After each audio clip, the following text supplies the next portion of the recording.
მოგესალმებით, ძალიან დიდი მადლობა მოსვლისთვის, იმიტომ რომ ვფიქრობ დღეს რა თემაზეც უნდა ვისაუბროთ, ალბათ ერთ-ერთი ყველაზე მტკივნეული ან საჭირო არის დღევანდელი ქართული საზოგადოებისთვის და არა მხოლოდ რაც პოლიტიკა იარსებებს და რაც ვიღაცებს ენდომებათ, რომ ხელს ჩაიგდო მთელი ძალაუფლება და ამისთვის ისინი თავის საყრდენად რიგით მოქალაქეებს, ბიუროკრატებს გამოიყენებენ. ეს თემა ყოველთვის აქტუალური იქნება, თემა იმას ეხება, უნდა დავემორჩილოთ თუ არა ბრძანებებს, როდესაც მუშაობთ სახელმწიფო სამსახურში, მიუხედავად იმისა, რაც გვეუბნება ჩვენი სინდისი. და ამ დილემის წინაშე ძალიან ბევრი ჩვენი თანამოქალაქე აღმოჩნდა. ერთ-ერთი დღეს სტუმრადაც ყავს, რომელმაც მიიღო სინდისმიერი გადაწყვეტილება და ვფიქრობ ზუსტად ესეთი ხალხი რაღაცნაირად ამხელს ამ სისტემას. მაგრამ ძალიან ბევრი განაგზობს დღესაც უკანონო ბრძანებების შესრულებას და ამიტომ ვფიქრობ მნიშვნელოვანია რომ ამ მორალური პერსპექტივიდან, ფსიქოლოგიური, სოციოლოგიური თუ სხვა პერსპექტივიდან შევაფასოთ, გავაანალიზოთ ეს მოვლენა ზოგადად და ამისთვის გამოვიყენებთ ალბათ ერთ-ერთ ყველაზე საინტერესო წიგნს ამ თემასთან დაკავშირებით, რომელიც არის ჰანა არენდის აიხმანი იერუსალიმში. ბანალობის, როგორ ქვია, ანგარიში ბოროტების ბანალურობის შესახებ. და ძალიან მოკლედ რომ მოვხაზოთ მათთვის, ვინც არ იცის ეს ტექსტი. საქმე ეხება SS-ის ოფიცერს აიხმანს, რომელიც იყო ამ ჰოლოკოსტის ერთ-ერთი არქიტექტორი და ადამიანი, რომელიც იყო ლოჯისტიკაზე პასუხისმგებელი, რომელიც ომის შემდეგ გაიქცა. არგენტინაში იმალებოდა და მოსადმა ებრაელების საიდუმლო სამსახურმა ის მოიტაცა არგენტინიდან და 62-ში გაასამართლა იერუსალიმში. და ამ ამბავს დაესწრო სასამართლოზე ჰანა არენდი ფილოსოფოსი და რაღაცა საინტერესო ჩაიჭირა ამ მთელი საქმიდან და ერთ-ერთი მთავარი რაც იყო არის ის, რომ ბოროტებას არ ჩადიან მონსტრები მხოლოდ, არამედ უბრალო ადამიანები. და ეს ბოროტება არის ძალიან ბანალური სინამდვილეში და აქვს ძალიან ბევრი სხვადასხვა გამართლება თუ სხვადასხვა რაღაცნაირი მექანიზმი ფსიქოლოგიური, რომელიც ჩვეულებრივ ადამიანს გადააქცევს ამ აქცევს ინსტრუმენტად იმისთვის, რომ სხვამ განახორციელოს ეს ბოროტება და საკითხები და შეკითხვები ამ თემის გარშემო იმდენად მრავალფეროვანია, რომ თავად ჰანა არენდმა ძალიან დიდი კრიტიკა დაიმსახურა იმის გამო, თუ როგორ აღწერა ეს საკითხი.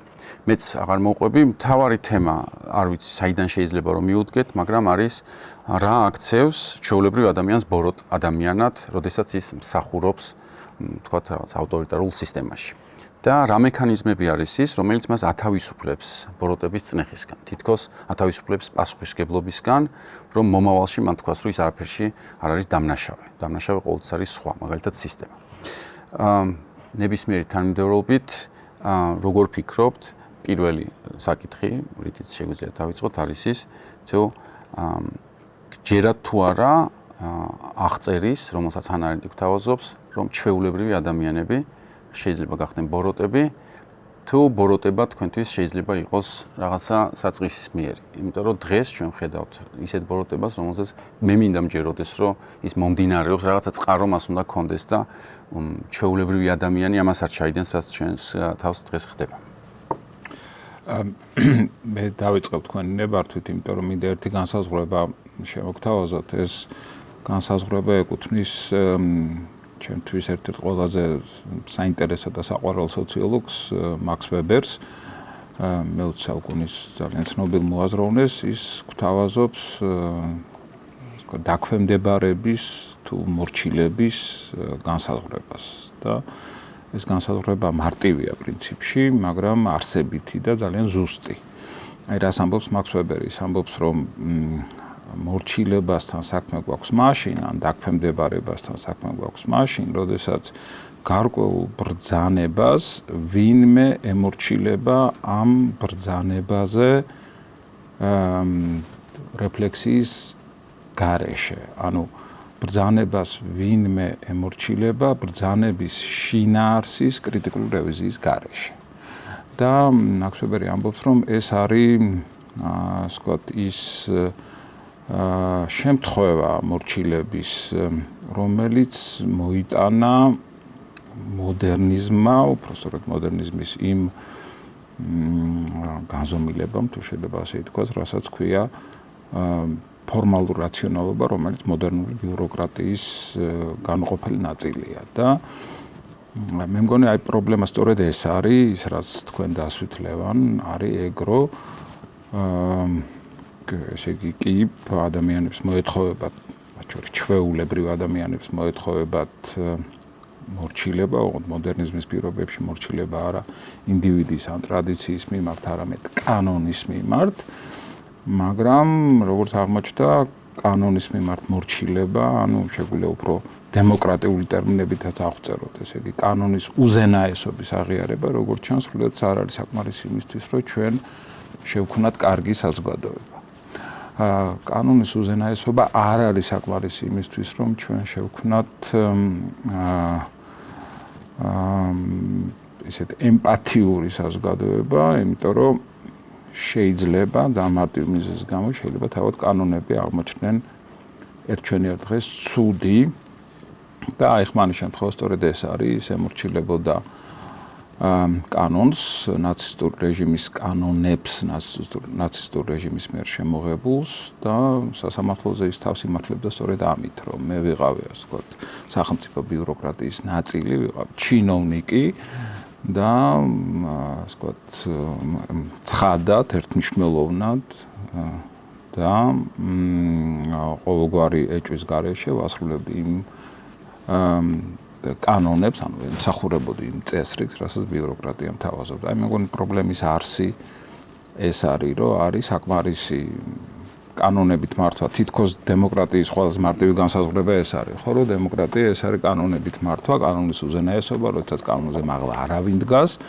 მაგრამ რა ხდება იმ შემთხვევაში, როდესაც კანონი არის თავად ბრუტალური, კანონი არის თავად ცუდი, მარტივად რომ ვთქვათ. უნდა დავემორჩილოთ ასეთ კანონს, ანუ უნდა გავხდეთ მორჩილი იმ შინაარსიდან გამომდინარე, რაც მაქს ვებერმა განსაზღვრა, თუ ადამიანებს მოეთხოვებათ კანონების მიმართ კრიტიკული დამოკიდებულება და თუ აღმოჩნდა, რომ რომელიმე კანონი არღვევს, ოღონდ რას არღვევს ეს კიდე დასაფიქრებელია, მაგრამ როგორც სოციოლოგები ამბობენ, არღვევს, მარტივად რომ ვთქვათ, ღირებულებებს, განსაკუთრებით მორალურ ღირებულებებს, ანუ თუ კანონი არ გულისხმობს მორალის მინიმუმს მაინც, მაშინ ის შეიძლება იქცეს ბოროტების ან ბოროტი სოციალური წესრიგის მაპროვოცირებულადაც კი და პრინციპში დავასრულებ ახლა სულ ერთ რამეს ვიტყვი, ზიგმუნდ ბაუმანი იყო ჩემს ასევე ერთ-ერთი საყვარელი სოციოლოგი ადამიანი, რომელმაც თქვა, რომ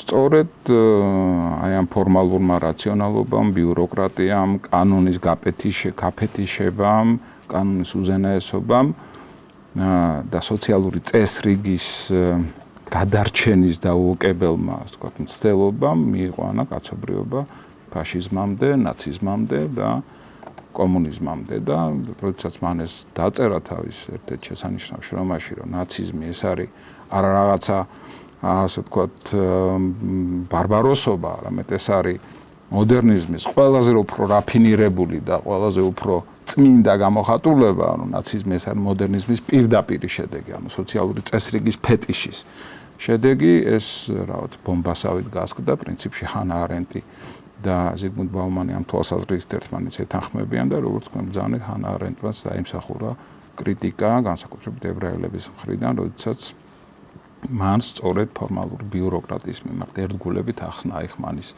საქციელი და ესე იგი ხაზი გაუსვა იმას, რომ კანონის უზენაესობა არ არის საკმარისი იმისთვის, რომ ჩვენ შევქმნათ ნორმალური საზოგადოება.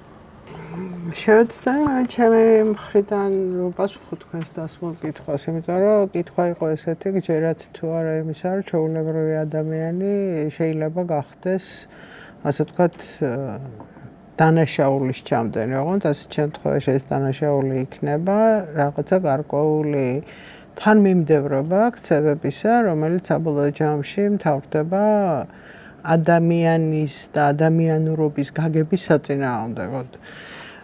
ჰანა არენტთან ერთად მეც ვიზიარებ ამ შეხედულებას, იმიტომ რომ ჰანა არენტამდე ადრე პრინციპში ფსიქოლოგიაში ამაზე რამოდენიმე კვლევა არსებობს, თუ შეიძლება ასე ითქვას. ეს არის 1935 წელს მუზარებ შარიფის მიერ გაკეთებული პირველი ექსპერიმენტული კვლევა, რომელიც მიზნად ისახავდა ეჩვენებინა, რომ ჯგუფი ყოველთვის ახდენს ინდივიდის გადაწყვეტილებაზე გავლენას. და ის აკეთებდა ძალიან მარტივ ექსპერიმენტს, თუ შეიძლება ასე ითქვას, რომელიც იყო წმინდად დაფუძნებული ავტოკინეტიკურ ეფექტზე. ანუ სიბნელეში ჩანს მოციმციმე სინათლე და 5 მეტრის დაშორებით მსხვდომსეუნებია, რომ გამოჩნდება სინათლე, რომელიც დაიწყებს მოძრაობას, სინამდვილეში ეს სინათლე არ მოძრაობს საერთოდ. და როგორც კი დაიწყებს მოძრაობას, დააჭირეთ ღილაკს და გამორთეთ და მე რაღაც პერიოდში ის გაქრება და გითხარით რა მანძილი გაიარა. და ცდას ატარებდა ის ჯგუფურად და ინდივიდუალურად. და აღმოჩნდა, რომ ინდივიდუალური შეფასებები ჯგუფში მონაწილეობის დროს აბსოლუტურად გადაფასდა და შარიფი ამას ეძახის იმას, თუ როგორ ახდენს ჯგუფი გავლენას ადამიანზე. მეორე ექსპერიმენტი 1950 წელს სტარდება და ის ითვლება მართლა აბსოლუტურ კლასიკად. ისიც კლასიკაა, მაგრამ ეს ყველაზე კარგად ეხმიანება იმას, რა ქვია, არენტის შეფასებას იმის კვალობაზე, რომ კი ჩვეულებრივი ადამიანი ექცევა ჯგუფის გავლენის ქვეშ. ეს არის სოლომონ აშის ექსპერიმენტი, რომელიც ასევე იყო უმარტივესი. ორი სურათი უნდა შეეტარებინათ. ერთზე იყო ერთი გარკვეული სიგრძის ხაზი, სწორი ხაზი და მეორეზე იყო 3 სხვადასხვა ხაზი. აქედან ერთი ემთხოვდა ამას და ეუბნებოდნენ, რომ თუ შეიძლება ვიზუალურ ეფექტს ვიკვლევთ და შეგვიდარეთ ეს ორი სურათი. ოღონდ ასეთ შემთხვევაში მონაწილეობდა 7 ადამიანი, 7 ცრუცდისპირი იყო და ერთი იყო ნამდვილი ცდისპირი. და ამ 7 ცრუცდისპირი ერთდროულად ექსპერიმენტატორის ინსტრუქციის მიხედვით ამტკიცებდა განსხვავებული ზომის ხაზებზე, რომ ან ეს იყო იმის ტოლი და ასე შემდეგ. 12 საკონტროლო ცდაში იყო ეს ვარირება ხდებოდა ამისი და აღმოჩნდა ძალიან საინტერესო ეფექტი, რომ 35% ადამიანების ერთმნიშვნელოვნად ეთანხმებოდნენ ჯგუფის გადაწყვეტილებას და აქ საინტერესო რა არის, რომ ისინი იყვნენ მე-6, რომელსაც უნდა დაეფიქსირებინათ თავიანთი შეფასება, ანუ პირველი 5 ამბობდა ტყუილს ელემენტალურად. 25% არ დაექვემდებარა არანაირ ამ 12-ვე საკონტროლო ცდაში მათ თქვეს ზუსტად და განსხვავებული ჯგუფისაგან და 62% იყო ისეთი, რომელმაც 12 ცდაში ერთჯერ მაინც თქვა, რომ ეს არის, რა ქვია, არასწორი ხაზები გაათანაბრა. და ეს აშის ექსპერიმენტი ერთმნიშვნელოვნად მან გამოყო 3 ტიპის გავლენა. ერთი ეს არის უბრალოდ სოციალური გავლენა, როდესაც ადამიანებს კითხვაც არ უჩნდებათ და ისინი ექვემდებარებიან ჯგუფის მიერ შემოთავაზებულ გადაწყვეტილებას. მეორე ეს არის ინფორმაციული სოციალური გავლენა, როდესაც მოდის ინფორმაცია, რომელსაც ასე ვთქვათ, უმეტესობა იზიარებს. სხვათა შორის ეს ტექნიკა არის გამოყენებული ეხლა და ბევრ ადგილას ზუსტად ისე, როდესაც მედია ან კიდე მასობრივი კომუნიკაციები გვაწვდიან როგორც ამას უმრავლესობის შეფასებას და 25% და ამას უწევდა ინფორმაციული სოციალური გავლენას დაქვემდებარება. და მესამე იყო ყველაზე საინტერესო ჯგუფი 25%, ვინც თქვა, რომ ვინც არასოდეს არ დაეთანხმა ჯგუფის გადაწყვეტილებას. ანუ წესი ესეთია, რომ თქვენ რეალური მიზეზი უნდა აუხსნათ ბოლოს, რატო ატარებთ ამ ექსპერიმენტს და ზუსტად აქ გამოვლინდა ყველაზე საინტერესო შედეგი. ეს ადამიანები, ვინც არ ეთანხმებოდნენ უმრავლესობას, ისინი ამბობდნენ, რომ ჩვენ უჯერებდით ჩვენ თვალებს და მიუხედავად საშინელი დისკომფორტისა, რომ გვიწევდა ჯგუფის წინააღმდეგ წასვლა, ჩვენ უჯერებდით საკუთარ თვალს და აღქმას და არა იმას, რასაც ჯგუფი ამბობდა. ანუ მე შემიძლია გავაგრძელო, შეიძლება მე გავაგრძელო კიდე, მაგრამ ანუ რისი თქმა მინდა, რომ სოციალური ფაქტორები ერთმნიშვნელოვნად ჩვენ ყოველდღიურ ყოფით სიტუაციაშიაც გვაყენებენ არჩევანის წინაშე, რაც დაუჯეროთ საკუთარ თვალებს, თუ იმას, რასაც ამბობს უმრავლესობა. ოღონდ იმისათვის, რომ საკუთარ თვალებს დაუჯეროთ, ამისათვის აუცილებლად უნდა ხედავდეთ რაღაცას. და თუ თქვენ იმთავითვე ეს ხედვის არეალი ჩაკეტილი გაქვთ იმისათვის, რომ თქვენ გირჩევნიათ, არჩევანი უკვე გაკეთებულია, რომ იყოს ეს ყველაფერი უმრავლესობის მიერ გადაწყვეტილი, კემბრიჯის ლექსიკონი კონფორმულობას განმარტავს ძალიან საინტერესოდ. ის აქცევს ამას სოციალურ კონტექსტში, პოლიტიკა, ქცევა ან ფიქრი, რომლის დროსაც ადამიანებს ურჩევნიათ იყვნენ უმრავლესობასთან ერთად, ვიდრე იყვნენ განსხვავებულები. ესეთი ადამიანების რაოდენობა დაახლოებით 30-32% ყველა საზოგადოებაში არსებობს, ისინი დროს არ უთმობენ იმას, რომ საკუთარი შეხედულებები ქონდეთ, დანარჩენები ვარირებენ და მხოლოდ 25% თუ შეიძლება განზოგადება არის ის ხალხი, რომელიც უსმენს საკუთარ თავს. მაგრამ აქ არის ერთ ძალიან საინტერესო დეტალი. მე ვუსმენ ჩემ თავს, მაგრამ გამოვხატავ ჩემ თავს კი? ერთია, როდესაც თქვენ მე ლაბორატორიულ ექსპერიმენტში მეუნებით, რომ თქვი შენ რასაც ფიქრობ და მეორეა, როდესაც მე სოციალურ გარემოში უნდა გავაკეთო. ამიტომ მიუხედავად ვიცი, ეს ძალიან საინტერესო წიგნია, ალბათ ჩვენ კიდე შევეხებით, მოვიყვანთ ამ წიგნიდან რაღაცეებს და ის ძალიან მრავალპლანიანი წიგნია და შეიძლება მკითხველს გაეპაროს ზუსტად ის დეტალები, რომელიც ასე ვთქვათ, არენტისეულ დასკვნაში არის და შიგნით არის გაბნეული და მორჩილების კვალობაზე, ანუ როდესაც ჩვენ კანონს ვემორჩილებით, ხო? ასეთ შემთხვევაში პიროვნული ფაქტორს აქვს მნიშვნელობა. არენტი პირდაპირ წერს, რომ ასეთ შემთხვევაში ეს აიხმანი, რომელიც SS-ის ოფიცერი იყო და ასე შემდეგ, მას ორი მოტივი ამოძრავებდა. ერთი ეს იყო გულმოდგინება, ანუ ნებისმიერ დავალებულ საქმეზე შესრულება გულმოდგინებით და მეორე კარიერული წინსვლა. ვიცე-პოლკოვნიკი იყო და ვერ მიაღწია პოლკოვნიკობას. ძალიან გულდაწყვეტილი იყო ამაზე და ამას მანამდე ის თავის გამართლებაში ან თუ თავის აქციებში იშველიებდა ქართულად რო ვთქვა ბრტყელ ფრაზებს, რომლის უკანაც არაფერი არ დგას, ხო? ანუ ასეთ შემთხვევაში რასთან აგვაქვს საქმე? ასეთ შემთხვევაში საქმე გვაქვს იმასთან, რომ მე ვიღებ კლიშეებს, ესეც გადადის იმაზე, რომ კლიშეებით ფიქრი აზროვნება, მოწოდება ამ კლიშეების ინტენსიურად, მე მაიძულებს იმას, რომ კიდევ უფრო განცალკევებულად ვიგრძნო თავი და ადამიანი სოციალური არსებაა, მას არ უყვარს მარტო ყოფნა. აქ გავჩერდები. ეხლა რაც ითქვა, ჰანა არენდს აქვს ეგ ყველაფერი დეტალურად სხვადასხვა ნაირად განხილული, კლიშეს თემა, რა თქმა უნდა, ერთ-ერთი ცენტრალური არის, როგორც აზროვნების რაღაცა მოდალობა. მაგრამ ერთ-ერთი საინტერესო რაც ბრძანეთ იყო, როდესაც ვერ ხედავს თითქოს მისი დღესაც ბავშვს ეძახიან იმის იქით რა ხდება, ანუ ჭეშმარიტებას ვერ ხედავს უშუალოდ იმ მოცემულობის მიღმა, რაც მას ან პარტიამ შეუქმნა, ან საზოგადოებამ. აიხმანის ერთ-ერთი გამართლება, რამდენიმე აქვს, რამდენიმე დაცვის ხაზი ქონდა, ასე ვთქვათ. ერთ-ერთი იყო, რომ მის გარშემო არავინ არ ფიქრობდა სხვანაირად.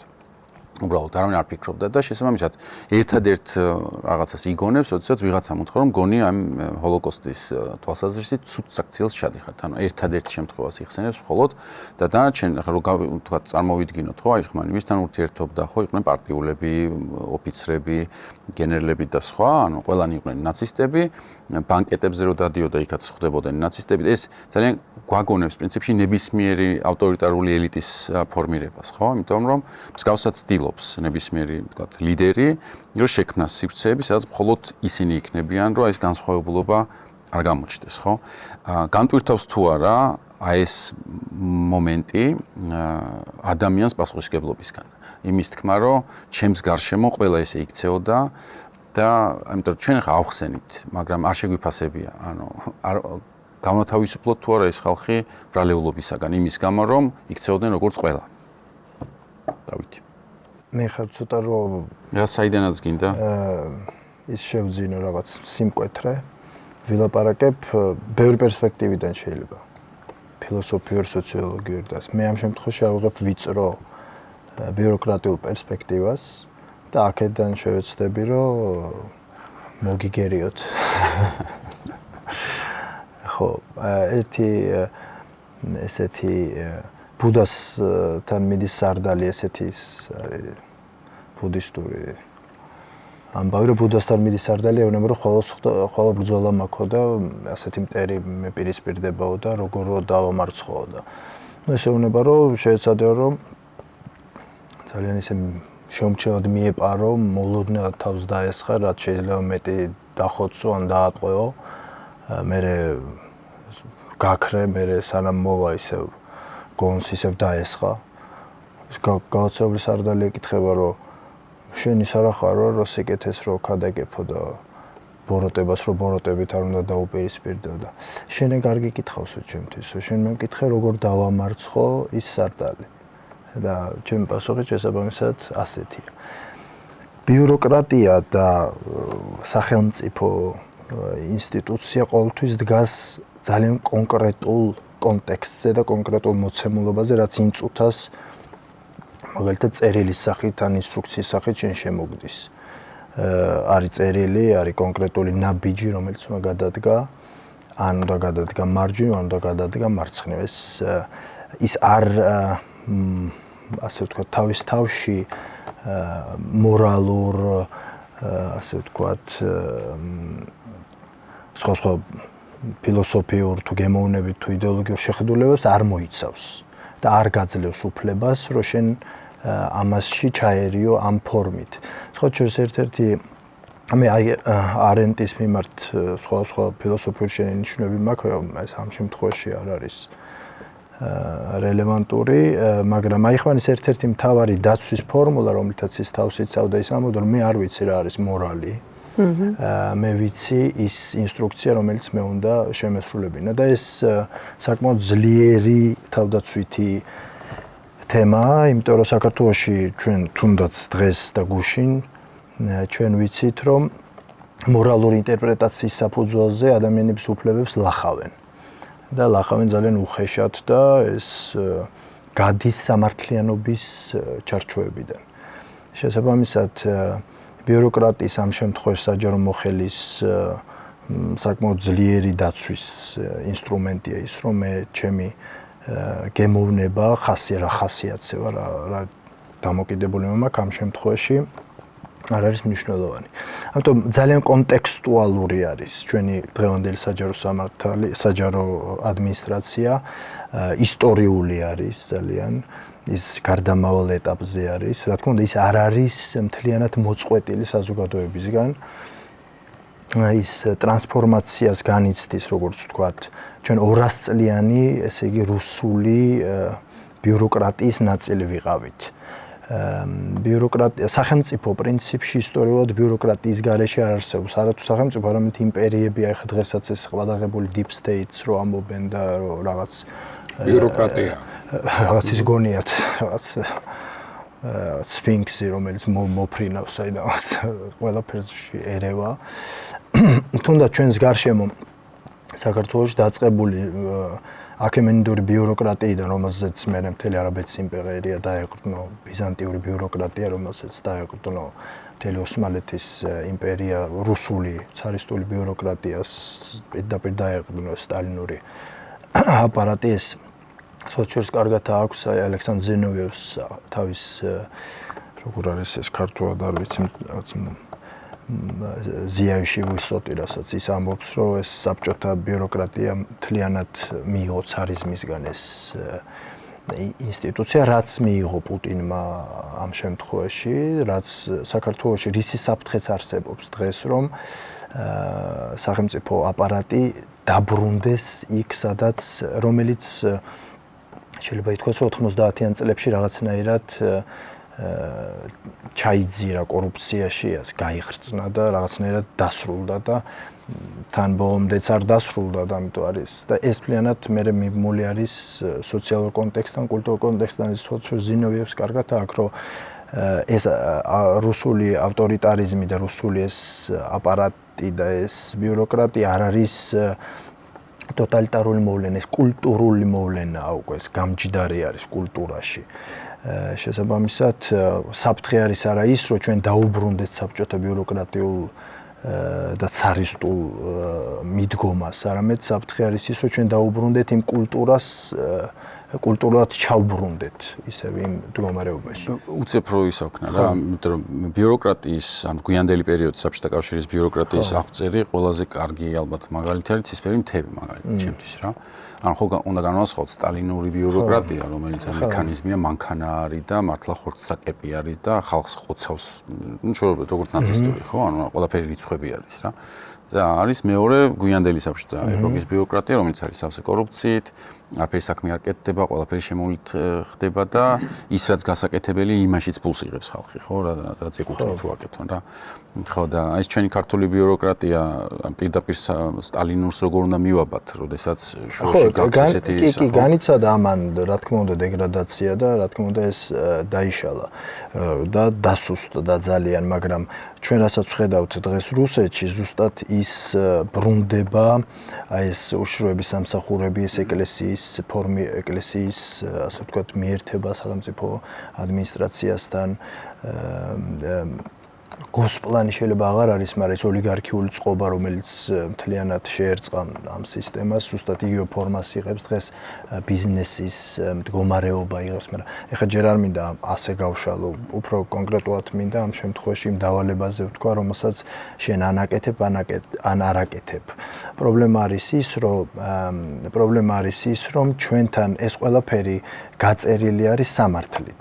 ანუ როდესაც საჯარო მოხელე იღებს გადაწყვეტილებას, ის ხელმძღვანელობს საქართველოს კონსტიტუციით, საქართველოს კანონმდებლობით და ასე შემდეგ და მას დაფიცებული აქვს, რო ასე. სხვა შორის ცნობილია, რომ პოლიციის სპეცი, ჯარისკაცის სპეცი, მაგრამ რაც არ არის ცნობილი, რომ საჯარო მოხელე ზუსტად ასეთივე ფიცს დებს და ზუსტად ასეთივე იერარქიული წინსვლა აქვს, როგორიც სხვა ასე ვთქვათ, ჩინიან და სამხედრო და სამართალდამცავ პირებს.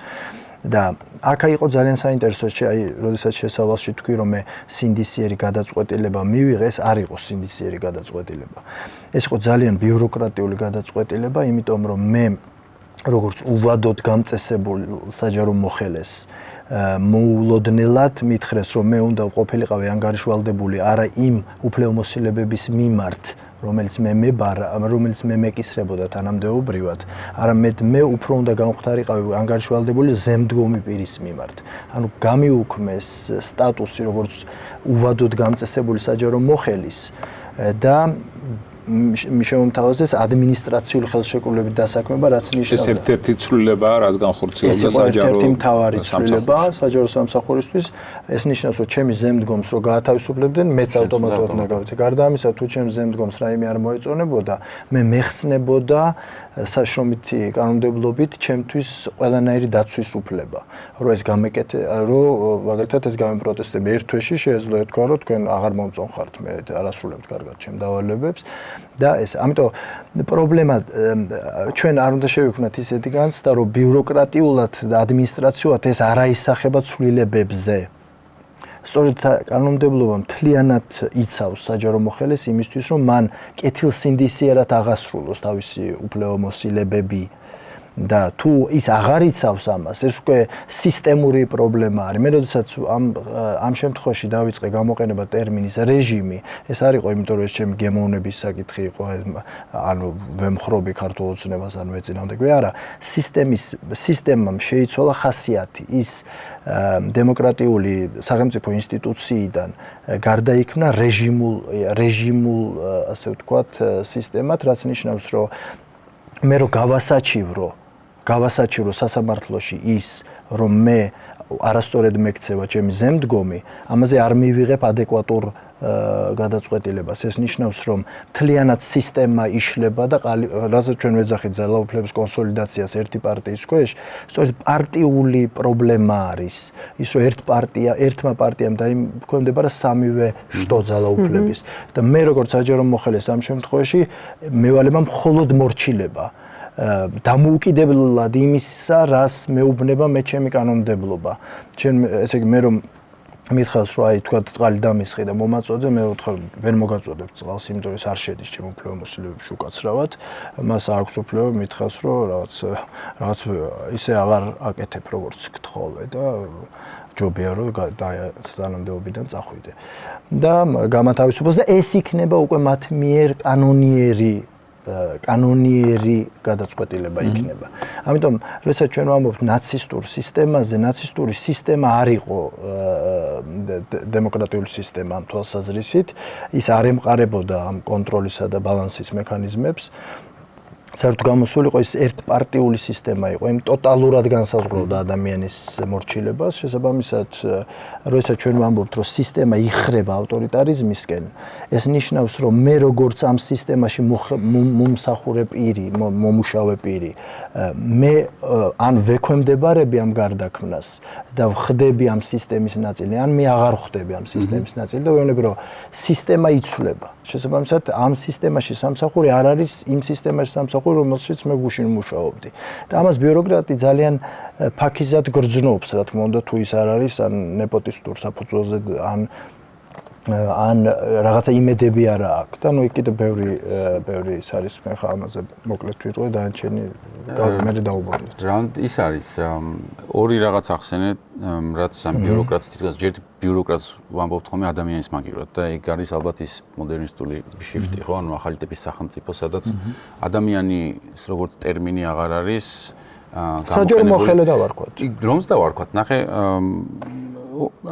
პირველი თქვი რაღაც მორალური მე არ მევალება რომ მორალური გადაწყვეტილები მივიღო, მევალება რომ ის რაც შემომივიდა წერილი ეგ აღვასრულო, ხო? ანუ ეგ არის ჩემი პროფესიაში აღწერაში მიწერია რა პირდაპირ. და მეორე არის ფიქრი. და მორალის და აზროვნებაც ორივე არის ადამიანისთვის ფუნდამენტურად დამახასიათებელი რაღაც. ანუ გამოდის რომ არსებობს რაღაცა სისტემა, საიდანაც ადამიანის თავარი ორი რაღაცა არსობრივი მახასიათებელი გაწეულია გვერდით და აიხმანის კიდე ერთი დაცვის ტერმინი რომ გამოიყენოთ, ჭანჭიკობა, რაღაც სისტემაში ჭანჭიკად ყოფნა. და ეს დღესაც ძალიან ხშირად ხდება. ბოდიში ერთად იყო ბიუროკრატია არის ისეთი მექანიზმი, სადაც ჩვენ ყველა ჭანჭიკები ვართ. ეს არ არის შეურაცხყოფა. ეს ძალიან მნიშვნელოვანი დეტალია. ხო და აი მანდ მინდა რომ ვისაუბროთ მაგაზე. შეურაცხყოფა არის, ანუ იმიტომ რომ ერთ მაგალითს მოვიყვან, როდესაც ერთ-ერთმა რაღაცაზე, როდესაც მუშაობდი, მითხრა ესეთ წინადადება, რომ შენ რა გონიაო, ეხლა ამას რო აკეთებო, არაფერი წახვალო რა, ხო და შეუცვლელი არავინ არ არისო რა და რო გამოვედი, ცოტა ხანი ნაწყენი ვიყავი მაგაზე, იმიტომ რომ მე ვთქვათ პედაგოგიკაც არის ჩემი ერთ-ერთი ის. ანუ ზუსტად ვიცი კლასში ერთი ბავშვი რო კლასში არ არის, ის კლასი სხვანაირი არის, ანუ ვიცი რას ნიშნავს ერთი ადამიანის ყოფნა არ ყოფნა და უცებ ვერ მივხვდი, რატომ მეუნაცინებაში მითხრა რომ ანუ შენი თვისებებით, უნარებით, ადამიანობით, ისტორიით არ არსებობ რა, ანუ ჰოპ და ჩანაცვლდები რა და ბოდიში მანდ გაგაწყვეტინებ, არ არის არავინ შეუცვლელი. ხო და მე არ არ არის როგორ ნიშნავანი არის ის რის საფუძველზე მცვლი მე და არა ის რომ მე შეუცვლელი ვარ. არა, მე არ ხო მე არ მომწონს სისტემა, სადაც ადამიანები არ მუშაობენ და ერთი ტერმინი არის დეჰუმანიზაცია, რომელიც ნაცისტურ გერმანიას ძალიან კარგად აღწერს, რომ ძირითადად აღწერენ ხოლმე რომ როგორ მოექცენ ისინი სხვა ადამიანებს და ჰანა არენტი ამბობს რომ დეჰუმანიზაცია ხდება ზუსტად თვითონ რეჟიმის მსახურებშიც, იმიტომ რომ აი ამ ადამიანის გაწევა გვერდზე და ჭანჭიკება წარმოჩენა ხდება სინამდვილეში და დღევანდელ გადაწყვეტილებას რაც უყურებთ, მაგ შეკითხვას ვსვავთ ხოლმე, ხო, ხშირად, რომ აი რატო იღებენ ესეთ გადაწყვეტილებას? სახში როგორც მშობელი ის პოლიციელი რას უყვება შვილს, ხო? ადამიანს ვცდილობ დავინახოთ, ხო, ეს მოსამართლე, რომელიც საკუთარ დას ეჭხუბა იმის გამო, რომ უსამართლო გადაწყვეტილებას იღებს და პრინციპული ადამიანი არის, ოჯახურ ანუ აღდგომას როგორ აღნიშნავს, ხო? ანუ ვცდილობთ ადამიანობა შევიტანოთ რა და შენობობ, რომ არ უნდა შევიტანოთ, იმიტომ რომ თუ შევიტანთ, რაღაცას ვერ გავიგებთ, ხო და იაგო რაღაცა ხო, პრინციპში გასაგებია დათომ რა აზრით თქვა ჭანჭიკობაზე, რომ ჩვენ ყველანი ჭანჭიკები ვართ, მაგრამ მე მაინც მინდა მას შევეწინააღმდეგო და დავით. ჭანჭიკად ყოფნა ნიშნავს სწორედ მორჩილების და დაქვემდებარების იმ განსაზღვრების აღიარებას თუ გამართლებას, რაც ვებერმა თქვა და სხვა შორის გააკრიტიკა ეს განსაზღვრება და თქვა, რომ მას შენ ემორჩილები გარკვეულ ბრძანებას, კი ბატონო, ეს ბრძანება შეიძლება იყოს კანონიერი, ამ ბრძანების შინაარსის ყოველგვარი რევიზიის გარეშე. ანუ პრინციპში ეს არის მორჩილების, ну ყველაზე უფრო მეტად მორჩილების ეს ტიპი არის არმიაში გაბატონებული. როცა ჯარისკაც ევალება შეასრულოს ბრძანება, იმის მიუხედავად ამ ბრძანებას ისე თანხმება თუ არა. და აი რა შეიძლება იყოს გამოსავალი იმისგან რომ არ გახდე ჭანჭიკი, ანუ არ იყო რაღაც წესის, რაღაც ბრძანების, რაღაც კანონის უპირობო შემთხვევას. ხო, შორს აქ შემოდის სიტყვა, მაგრამ მახსენა კონფორმიზმი როგორც წესი, ასე ვთქვათ, ჩვეულებრივ ცნობიერებაში ნეგატიური კონოტაციის მატარებელია, მაგრამ მთლად ასე არ არის სოციალურ მეცნიერებებში, იმიტომ რომ კონფორმულობა ნებისმიერი საზოგადოების ნორმალური არსებობის პირობაა, ასე ვთქვათ, იმისთვის, რომ საზოგადოებაში სოციალური წესრიგი შენარჩუნდეს, კონფორმიზმი აუცილებელი.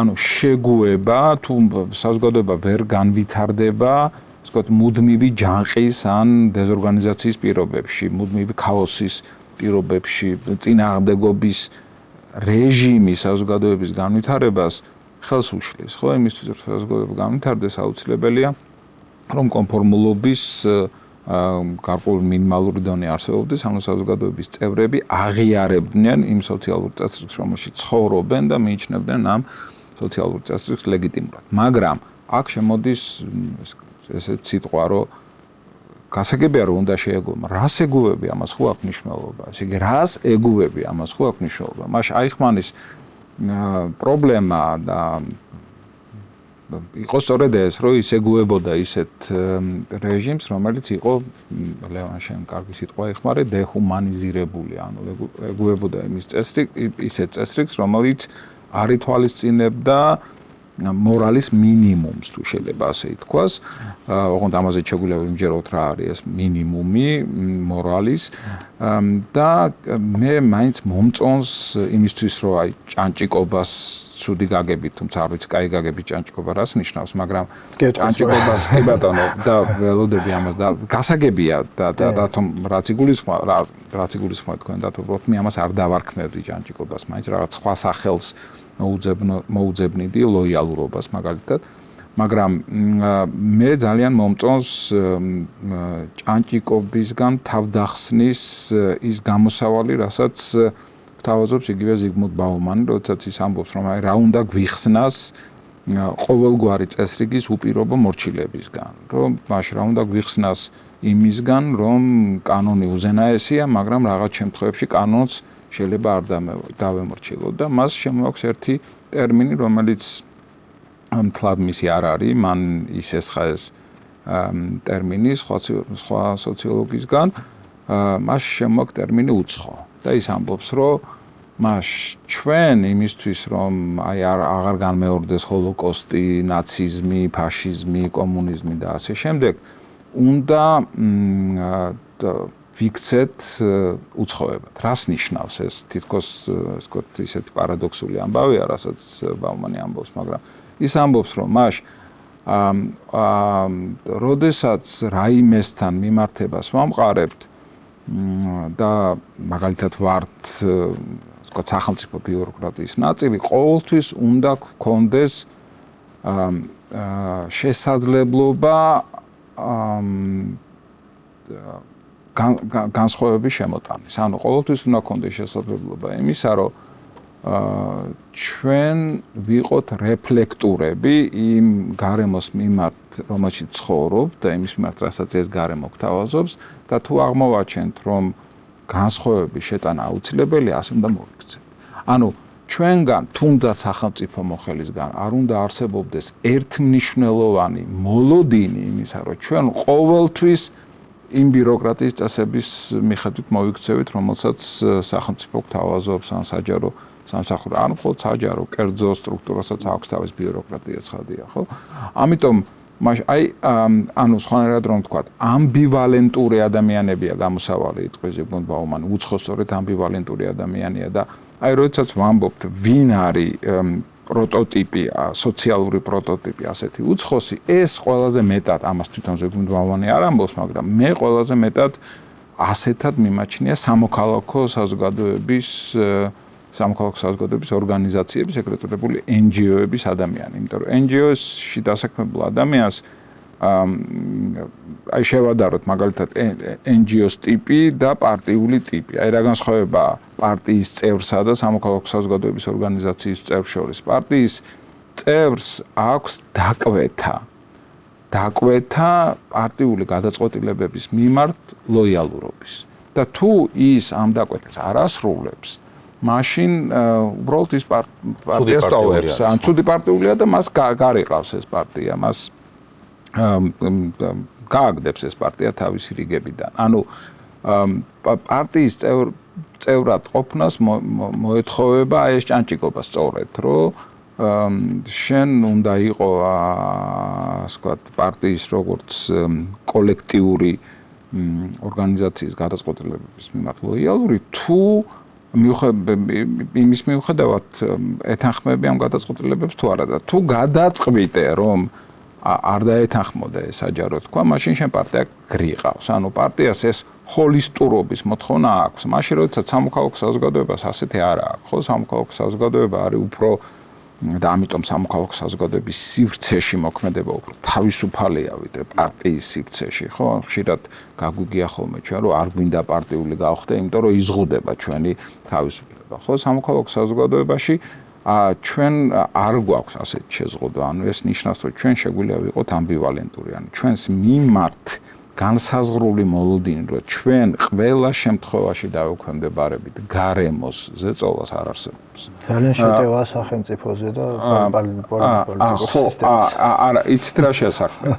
არ არის მთლად ასე, დათო, იმიტომ რომ შეიძლება სახელმწიფო მოხელესაც კონდეს ესეთ ცნობიერება. ხო, აი რას თქვენ ბრძანეთ, თუნდაც ის მაგალითი, რომელიც თქვენ მოიტანეთ. შეიცვალა ბიუროკრატიული წესრიგი, შემოვიდა წესი, რომ თქვენ ექვემდებარებით არა გაწერილ უფლებებს, არამედ ექვემდებარებით ნებას თქვენი ზემდგომის, ხო? შეიცვალა წესი, ანუ ბიუროკრატიის შინაარსი შეიცვალა და თქვენ მიიღეთ გადაწყვეტილება, რომ არ გაწყობთ ასეთ წესში მონაწილეობის მიღება. ეს ნიშნავს იმას, რომ თქვენ გარკვეული აზრით ხართ უცხო ამ ბიუროკრატიის მიმართ და სწორედ ამბივალენტური დამოკიდებულება გაქვთ. ანუ თქვენ რო ყოფილიყავით ჭანჭიკი, მაშინ აი ესე როგორც ერთ დეტალს მანქანაში გადაანაცვლებ სხვაგან ან ბოლტს, არ ვიცი ქართულად რა ქვია, ჭანჭიკი ქვია, ხო? ერთ ჭანჭიკს პირი მოუცვლა და შეცვლი ახლით, აი მაშინ ესე იქნებოდა, ხო? თუ თქვენ რეფლექსია გქონდათ იმაზე, რაც შეიცვალა და ამ რეფლექსიამ გიბიძგათ, რომ ეს სისტემა დაგეტოვებინათ, ეს უკვე ნიშნავს იმას, რომ თქვენ არ ხართ ჭანჭიკი და თქვენ ხართ თავისუფალი ადამიანი. და კიდე ერთ რამეს ვიტყვი და დავამთავრებ, აქ კიდე ერთი გამოსავალი მინდა ჩემი აზრით შემოგთავაზოთ, რომელსაც უკვე სხვა მოაზროვნეები გვთავაზობენ, არსებობს ერთი ძალიან გავლენიანი მიმართულება სოციოლოგიაში და სოციალურ ფსიქოლოგიაში, რომელსაც ქვია სიმბოლური ინტერაქციონიზმი. და აი ძალიან მარტივად რომ ვთქვათ, მისი ფუძემდებლები ჯორჯ მიდი და ჰერბერტ ბლუმერი ამბობენ, რომ აი ადამიანს როგორც self-ს, ხო, თვითობა შეიძლება ვთარგმნოთ ასე. აქვს ორი განზომილება, ერთი არის ქართულად სხვა შორის თლად ზუსტად ეს ამ განსხვავების დაჭერა რთულია, ინგლისურად არის me და I, აბა ვთქვათ ახლა ქართულად როგორ განსხვავდება ეს? მე და მე, ხო, ორივე მეა, მაგრამ რა განსხვავებაა მათ შორის, რომ აი me არის ისეთი თვითობის ის განზომილება, როდესაც შენ საკუთარ თავს აფასებ სხვათა პოზიციიდან. ნუ ვინ არის ეს სხვა? სოციალური გარემოა, ხო, რომელსაც შეადგენს შენი ოჯახი, სამსახური, ნუ არ ვიცი, საზოგადოება, თუნდაც ის საზოგადოება, რომელიც ავტობუსში ან საზოგადოებრივ ტრანსპორტში ხდება და აქვს კიდევ ამ self-ს, ანუ თვითობას მე სუბიექტის განზომილება, ანუ I-ის განზომილება, როდესაც შენ საკუთარ თავს აფასებ არა გარემოს პოზიციიდან, არამედ საკუთარ თავზე რეფლექსიიდან გამომდინარე.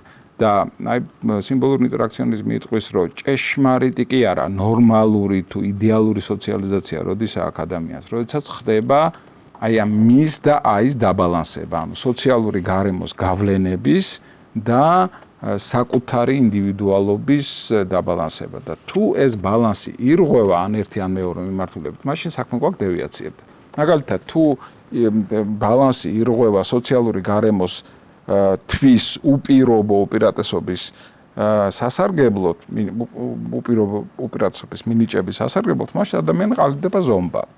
აი აიხმანი იყო ზომბი, რომელიც ექვემდებარებოდა სოციალური გარემოს უპირობო გავლენას, ისე რომ საკუთარი ინდივიდუალური კრიტიციზმი თუ რეფლექსია ამ პროცესში არ ჩაურთავს, მაგრამ სიმბოლური ინტერაქციონისტები ამბობენ, რომ დევიაციასთან საქმე გვაქვს მაშინაც თუ ხდება მე სუბიექტის გააბსოლუტურებაც, იმიტომ რომ მაშინ იქცევი ფიურერად, მაშინ იქცევი ეგოისტად, ნარცისად, იმიტომ რომ შენ არ ითვალისწინებ გარემოს გავლენას. ასე რომ აი ეს ბალანსია კიდე ერთ გამოსავალი რა, რომ ბალანსი ჩვენ გარემო უნდა გავითვალისწინოთ, გარემოს გათვალისწინების გარეშე ვერ მოვახდენთ ადაპტაცია საზოგადოებასთან, რაც ნორმალური სოციალური ცხოვრების აუცილებელი პირობაა, აქტიურობის აუცილებელი პირობაა, მაგრამ არ უნდა გავააბსოლუტუროთ სოციალური გარემოს გავლენა და მას უნდა დაუხვედროთ ჩვენი ინდივიდუალური არჩევანი. აქ მარინამ თქვა და ცოტა აბსოლუტურად ვეთანხმები, აი შენ ხო შეგიძლია შენ თვითონ დაინახო რაღაცა ინდივიდუალურად, რა და უნდა დაინახო. გააქვს შენ ეს უნარი, აქვს ადამიანს ეს უნარი ეგზისტენციურად, ონტოლოგიურად აქვს ეს უნარი, რომ მას შეუძლია აექცეს, გაექცეს სოციალური გარემოს გავლენას და ხო, აი ეს გვიჭირს დღეს ჩვენ ყავს საზოგადოების მნიშვნელოვანი ნაწილი, რომელიც არის დაზომბებული, იმიტომ რომ მათ საკუთარი აი ეს თვალი, საკუთარი ხედვა მოაშთეს, ჩვენ შეგვიძლია სოციოლოგიურადაც გავზომოთ ეს რასაკვირველია და ვილაპარაკოთ ნაწილებზე საზოგადოების რა ნაწილია თითეული. ყავან სამწუხაროდ ეგოისტებიც და ფიურერებიც და ნუ საბედნიეროდ ყავს საზოგადოების ნაწილი, მებრძოლი ნაწილი, რომელიც სწორედ უცხო ამ თვალსაზრისით, რომ ის არ ქცეულა ჭანჭიკად და ინარჩუნებს თავის ინდივიდუალობას გარემო მოთხოვნების გათვალისწინების ფონზე.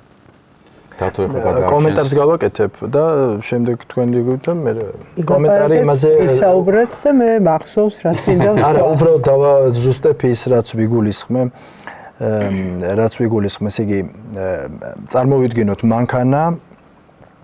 მანქანა, რომელშიც ჭანჭიკი არ ასრულებს იმ როლს, რომელიც მან უნდა შეასრულოს, ის იყო საბჭოთა მანქანა, პირობითად ავიღოთ, რომელიც მოწყდება კანჭიდან, რაღაც ეს ჭანჭიკი რაღაც ვერ დაიჭერს იმ ადგილს, სხვა შორის ძალიან საინტერესო არის ამ გადაყენებასთან დაკავშირებით ის, რომ ტოტალიტარული სისტემა არა მარტო ადამიანებს აქცევს, ეგრეთ წოდებულ მასამენად, მასაკაცად, როგორც არენტი არქმევს, არამედ ყველა ჭანჭიკი ერგებოდა ტანკს, მანქანას და ამ შემდეგ რომ ადვილი ყოფილიყო მათი გადაყენება.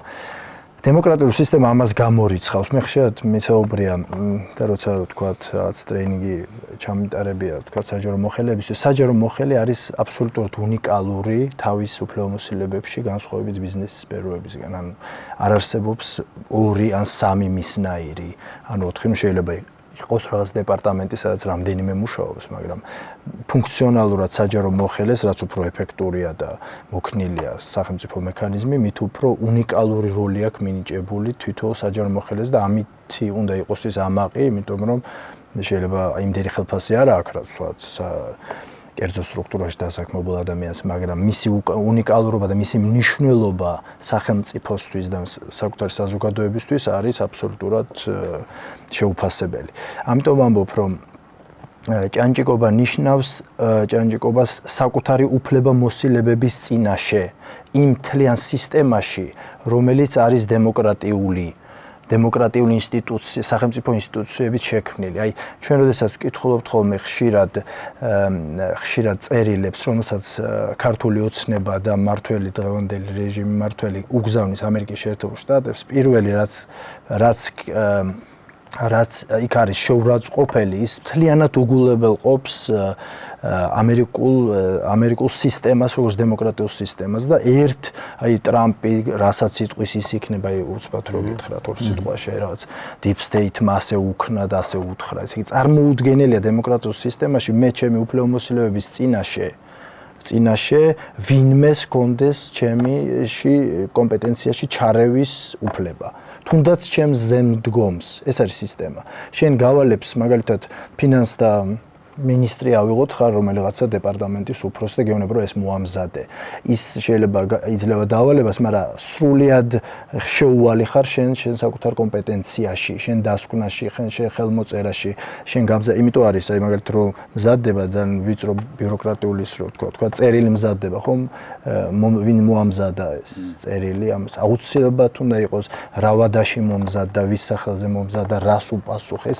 თითქმის მათემატიკური ალგორითმია, რომელიც მუშაობს და რაც შეეხება აქ ადამიანად ყოფნას.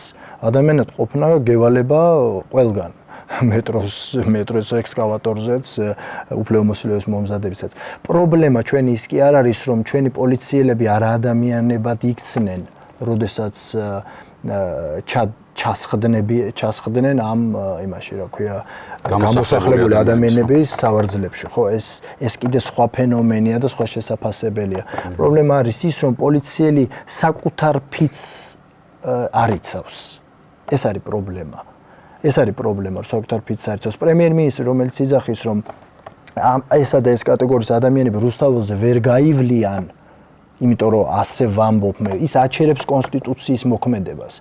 მის ინტერპრეტაცია ამ შემთხვევაში არავითარი ინტერესის საგანს არ წარმოადგენს. ის კარგი ადამიანია თავის შვილებთან თუ ცუდი, ჩვენ ამ შემთხვევაში არ გვაინტერესებს. ჩვენ ვიცით, რომ სწორედ პრობლემა იმაში მდგომარეობდა, რომ რატო იყო ნაცისტური სისტემა მიუღებელი, იმიტომ რომ ადამიანი წვავდა სხვა ადამიანებს და სახლში მიქონდა მე თაიგული და ვთქვათ რაღაცა ნამცხვარი თავისი ქალიშვილისთვის და იყო შემთხვევები, როცა ქალიშვილმა გაიგო, რომ ის საყვარელი მამა ამას ასრულებდა.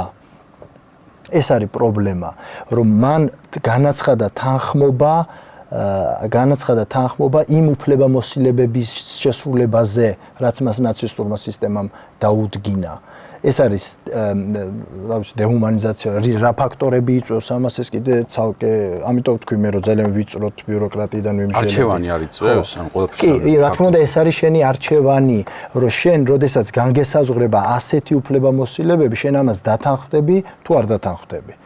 მთელი პრობლემა მდგომარეობს სხვა რამეში, ჩემი გადმოსახედიდან დღევანდელი სისტემის, რომ არ შეცვლილა არაფერი. კონსტიტუციის 78 მუხლი ისევ ძალაშია.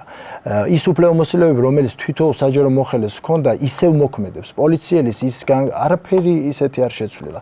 განსხვავებით, მაგალითად, მე გეტყვით 5000 ლარით რო აჯარიმებს, მაგალითად, მოსამართლე ადამიანს, რომელმაც გადაკეტა ქუჩა. ხო, არა, კანონმდებლობების ბრუტალური გახდა. ხო, კანონმდებლობების ბრუტალური გახდა, მაგრამ ბრუტალური გახდა მხოლოდ იმიტომ, რომ კონსტიტუციური სასამართლო არ ასრულებს. ანუ ესეც ისევ სისტემური მორყევაა და სისტემური, ასე ვთქვათ, რა ვიცი, გადახრა თუ რაღაც პერვერსია თუ რა ვიცი, დერივაცია თუ აი ეს არის პრობლემა. ამიტომ მე ყოველთვის ვცდილობ, რომ ბოლოს შემოვიტანო ისეთი კოეფიციენტი, როგორც არის სინდისი, როგორც არის მოწყალება, სამართლიანობაც კი, რატო არის საჭირო მოსამართლე? მოსამართლე არის საჭირო, იმიტომ რომ გააკეთოს ადამიანური ინტერპრეტაცია კანონის, ხო? თუ ჩვენ ეგრე შეიძლება სწორედ ღირებულებებიდან გამომდინარე, ხო? სწორედ ღირებულებებიდან გამომდინარე. ბოდიშს ვიხდი. მაგაზე გავაგრძელებ და ისე არანც დავუბრუნდები, იმიტომ რომ ყველას მიმართ მის აიხმანი იერუსალიმში არის საკმაოდ ისეთი დისტანცირებული და კრიტიკული გამოსვლები. ერთადერთი რასაც ის ერთმნიშვნელოვნად აკეთებს პოზიტიურ კომენტარს, ეს არის მოსამართლეების მიმართ, რომლებიც ცდილობდნენ ისტორიის და კონტექსტის გარეშე მართლმსაჯულება აღესრულებინათ. იმიტომ რომ სასამართლოს სხვა ფუნქცია არ აქვს, გარდა იმისა, რომ მართლმსაჯულება აღასრულოს ყოველგვარი კონტექსტის გარეშე. ან რას ნიშნავს ეს? კანონზე ბევრი ვილაპარაკეთ. ვინ წერს ამ კანონს, ხო? ჩვენ წერთ ამ კანონს და კანონს რა დანიშნულება აქვს ის, რაც უკვე ბრძანა იაკო, რომ ადამიანთა საზოგადოებებმა შეძლონ თანაცხოვრება ისე, სადაც ყველაზე უფრო ნაკლებად იქნება მეორე დაზიანებული, ანუ მეორეს უფლებები სრულად დაცული. თორე არსებობდა საზოგადოებები, რომელშიაც ეს სრულებითაც არ იყო. ყველაფერს თავი დავანებოთ ეგვიპტის ფარაონებს, რო თუ შევხედოთ, აღარან ვერ იტყვის, რომ ეგვიპტეში საზოგადოება არ იყო, მაგრამ ასეთ შემთხვევაში ფარაონი იყო ჩამოსული ღმერთი და მორჩა გათავდა. ეხლა რომელი დიქტატორიც არ უნდა ავიღოთ, ხო? რამზეს მეორეს და საბავშვო ბაღში დადიან ყველანი სრული პასუხისმგებლობით ვაცხადებ ამას. მაგრამ გავიდა იმის შემდეგ ბევრი წელი, ხო? 32 საუკუნე გავიდა იმის შემდეგ და განსაკუთრებით მეორე მსოფლიო ომის შემდეგ და ამ ნაცისტური რეჟიმის მიერ განხორციელებული დანაშაულებების ადამიანობის წინააღმდეგ მიმართული დანაშაულებები, როგორც თვითონ არენტიც წერს, ხდება ერთ-ერთი ცენტრალური, იმიტომ რომ ჩვენ გვინდა კანონი ვისაც რომ ვიცხოვროთ დავემორჩილოთ ყველანი კანონს, რომელიც ჩვენ გვაძლევს საშუალებას თავისუფლად ვიცხოვროთ ქვეყანაში, ხო? და როდესაც ხდება ამ კანონის ისე გადასხვაფერება, რომ ვიღაცა არის პირველხარისხოვანი და ვიღაცა არის მეორეხარისხოვანი და კიდევ უფრო მეტი სისტემურად გაუგებარია ეს პირველხარისხოვანი საიდან ჩდება, უბრალოდ საიდან ჩდება. ასეთ შემთხვევაში თქვენ უკვე აღარ აშენებთ ისეთ საზოგადოებას, რომელშიც ყველას უფლებები არის დაცული. თქვენ აშენებთ საზოგადოებას, კლასიკური მაგალითია სამხრეთ აფრიკის რესპუბლიკა, ვიდრე ის აპარტაიდი, როდესაც ერთს ჰქონდა ყველაფრის უფლებები და მეორეს არ ჰქონდა ამისი უფლებები. ანუ თქვენ აშენებთ სეგრეგაციულ სახელმწიფოს. სეგრეგაციული სახელმწიფო ასეთ შემთხვევაში ქმნის ფავორიტიზმს, რაც გულისხმობს, რომ მე ვიღაცები მომწონს და ვიღაცები არ მომწონს. შესაბამისად, იგივე ბოლომდე ვერ დაგეთანხმები იაგო ამაში, მაგრამ NGO-ები არ წარმოადგენენ პანაცეას, იმიტომ რომ ჩვენი ამჟამინდელი პოლიტიკური მართლობაში ძალიან ბევრია NGO სექტორიდან წამოსული და არა მარტო ამაში, ადრეც იყვნენ ისინი, ვინც ადამიანის უფლებების დამცველები იყვნენ, რომლებიც მოვიდნენ თუ არა სისტემაში, გადაიქცნენ, ასე ვთქვათ, სრულ ჭანჭიკებად, რომლებიც მაგათ ტრაგედია. იქცნენ პარტიულ სტრუქტურებად. ხო, არა, ეს არის მაგათი ტრაგედია, მაგრამ ეს არ ნიშნავს იმას, ანუ ეს ნიშნავს უბრალოდ იმას, რომ მათ შეუძლიათ დაივიწყონ საკუთარი თავი, ხო? ბოდიშ ვერ გადაიქცნენ სახელმწიფო მოღვაწეებად ის NGO-შნიკები, რომლებიც შევიდნენ სახელმწიფო სტრუქტურებში. მათ არ იცოდნენ სახელმწიფოს მოქმედების მექანიზმი და უფრო მეტი რამეზე დახუჭეს თვალი, როგორც NGO-s წარმომადგენლებმა, ვიდრე უნდა დაეხუჭათ. ეს არის პრობლემა. ასეთ შემთხვევაში მე კიდევ უფრო გავამწვავებ თქვენს ლოგიკას, ასეთ შემთხვევაში დგება მარტივი საკითხი, რისთვის მიჭირდება მე რაიმეს წევრობა იმისათვის, რომ მე დავიცვა ღირებულებები, რომლის დეკლარირებასაც ვახდენ, თუ აიხმანის მსგავსად გულმოდგინედ შევასრულო ის, რაც მე კარიერულ წინსვლაში დამეხმარება, ხო? ანუ ასეთ შემთხვევაში ცენტრალური საკითხი დგება ღირებულებების საკითხი, ანუ რა არის ის, რასაც მე ვატარებ როგორც კონკრეტული ადამიანი, ხო? ის რაც დავითმა ბრძანა, არც ერთი სახელმწიფო არ არსებობს ბიუროკრატიის გარეშე. მთელი ეს ის, რა ქვია, ადმინისტრაციული საქმიანობა საჯარო მოხელეებზე დგას, ხო? მათ გარეშე ჩვენ ელემენტარულად ვერ შევქმნით იმ წესრიგს, კონფორმიზმი ამას უფრო კონვენციონალიზმს დავარქმევდი ვიდრე კონფორმიზმს, როდესაც მე ვიცი როგორ უნდა მოვიქცე, მე ვიღებ ამ წესებს და ვიქცევი ესე, ხო? არავინ არც ერთი სახელმწიფო არ იარსებებს, არც ერთი კერძო ორგანიზაცია თუ საჯარო თუ იგივე არასამთავრობო ორგანიზაცია ვერ იარსებებს გარკვეული ტიპის ადამიანების გარეშე, რომლებიც საქმეს აკეთებენ მიუხედავად იმისა, უბრალოდ საქმეს აკეთებენ იმ ინსტრუქციის მიხედვით, რაც შეიქმნა ამა თუ იმ ორგანიზაციაში როგორც სისტემის ნაწილის, ხო? ანუ ჩემთვის აქ ცენტრალური საკითხის, რაც თქვენ დეჰუმანიზაცია ახსენეთ, ცენტრალური საკითხი არის ღირებულებების საკითხი, რას ვღალატობ მე. და ასეთ შემთხვევაში ამდენი ავტორების და იმის ცოტათი როგორც მოითხოვე რომ გაამარტივეთ, ხო? ძალიან მარტივი მაგალითი შემიძლია მოგიყვანოთ. ჩვენ ვიწყებთ აზროვნებას იმ ენაში, რომელსაც მშობლიური ენა ქვია, ხო? ნუ ავიღოთ ახლა ქართული, შეიძლება რომელი ბილინგვი ბრძანდებით, მე არა ვარ ბილინგვი ნამდვილად. ქართულ ზნას აქვს პირის ნიშანი. რაც გულისხმობს გავაკეთე, ხო? აი ხმაინც აქვს გავაკეთე. ანუ ეს ნიშნავს რომ მე გავაკეთე. ეხლა თქვენ ამ მეს გადაიტანთ სხვაზე და იტყვით რომ სხვის გამო გავაკეთე. თუ იტყვით რომ არა ეს ჩემი არჩევანია და მე გავაკეთე, ამაზე მნიშვნელობა არ აქვს. ნებისმიერი საქმის უკან დგას მე, რომელმაც ეს მე ან ვინმეს გადააბარა რაღაცის საფასურად, იმიტომ რომ ეს გადაბარება საფასურის გარეშე არ ხდება და ეს საფასური არ არის აუცილებელი იყოს მაინც და მაინც მატერიალური, ეს შეიძლება იყოს დაცულობა, ეს შეიძლება იყოს უსაფრთხოება და ასე შემდეგ. და მეორეა მე იგივე ამ დეჰუმანიზაციასთან დაკავშირებით ფრომი რო გავიხსენოთ, ხო, თავისუფლებისაგან გაქცევა. ეს იყო პირველი ადამიანი, რომელმაც დაიწყო მაგაზე ლაპარაკი და თქვა, რომ ეს რა ქვია, ადამიანი თავისათვის მერე დაწერა თავისუფლებისგან გაქცევის შემდეგ, ხო? ეს არის დეჰუმანიზაციის პრობლემა, რომ მე უარს ვაცხადებ იმაზე, რომ მე შევინარჩუნო ჩემი თავი როგორც ავტონომიური ერთეული, რომელიც ფიქრობს და რომელსაც შეუძლია აიტანოს მარტოობა მაშინ, როდესაც სხვები უმეტესობა ფიქრობს სხვანაირად. ანუ ასეთ შემთხვევაში ის დაახლოებით ლაპარაკი ეს ამბივალენტობა იმდენად არ არის, რამდენად მე სიმყარეა. ბაუმანს არ ვედავები მე უბრალოდ კიდევ ერთი თქვენი დაკვეთის მიხედვით კიდევ ერთი ავტორი მომყავს მარტივი მიზეზის გამო. ჩვენ და ხედავდეთ მრავალფეროვნებას, მაგრამ ეს მრავალფეროვნება გულისხმობს რას, რომ მთელი ეს სამყარო ჩვენს მიერ არის შექმნილი, არა? ახლა ფიზიკურ გარემოს არ გულისხმობ, მთები და გორები ჩვენ არ შექმნია, მაგრამ თუ კი ავიღებთ რაღაცა კანონს, რომელსაც აქვს ნორმატული მნიშვნელობა, ის უნივერსალური ყველა მაშინ რა ქვია, კულტურაში არ არის, ხო? ის შეიძლება სხვადასხვანაირად ტრანსფორმირდეს. მაშინ როდესაც ჩვენ ვლაპარაკობთ თანამედროვე მსოფლიო წესრიგზე, ამ თანამედროვე მსოფლიო წესრიგზე ლაპარაკი არის იმაზე, რომ ჩვენ ესე გვაქვს გაცხადებული, ხო ესე არა, კონსტიტუციაშიაც გვიძე, ჩვენ ვართ დემოკრატიული ქვეყანა, სახალხო რესპუბლიკა, სოციალური სახელმწიფო. ამიხსენით, რომელ სოციალურ სახელმწიფოში შეიძლება იყოს დაუცველი ადამიანი სასამართლოს მიერ. და თუ კი ჩვენ წერთ დიდ წერილებს იმას, რა ქვია, ევროკავშირს, იგივე ამერიკის შეერთებულ შტატებს და ვიძახდით, რომ როგორც ტრამპი იტყვის ისე გადაწყვიტავს ამერიკის შეერთებული შტატები, არ აწყვიტავს ისე. ფედერალური მოსამართლე აჩერებს გადაწყვეტილებას. და რამდენი გააჩერა? კი.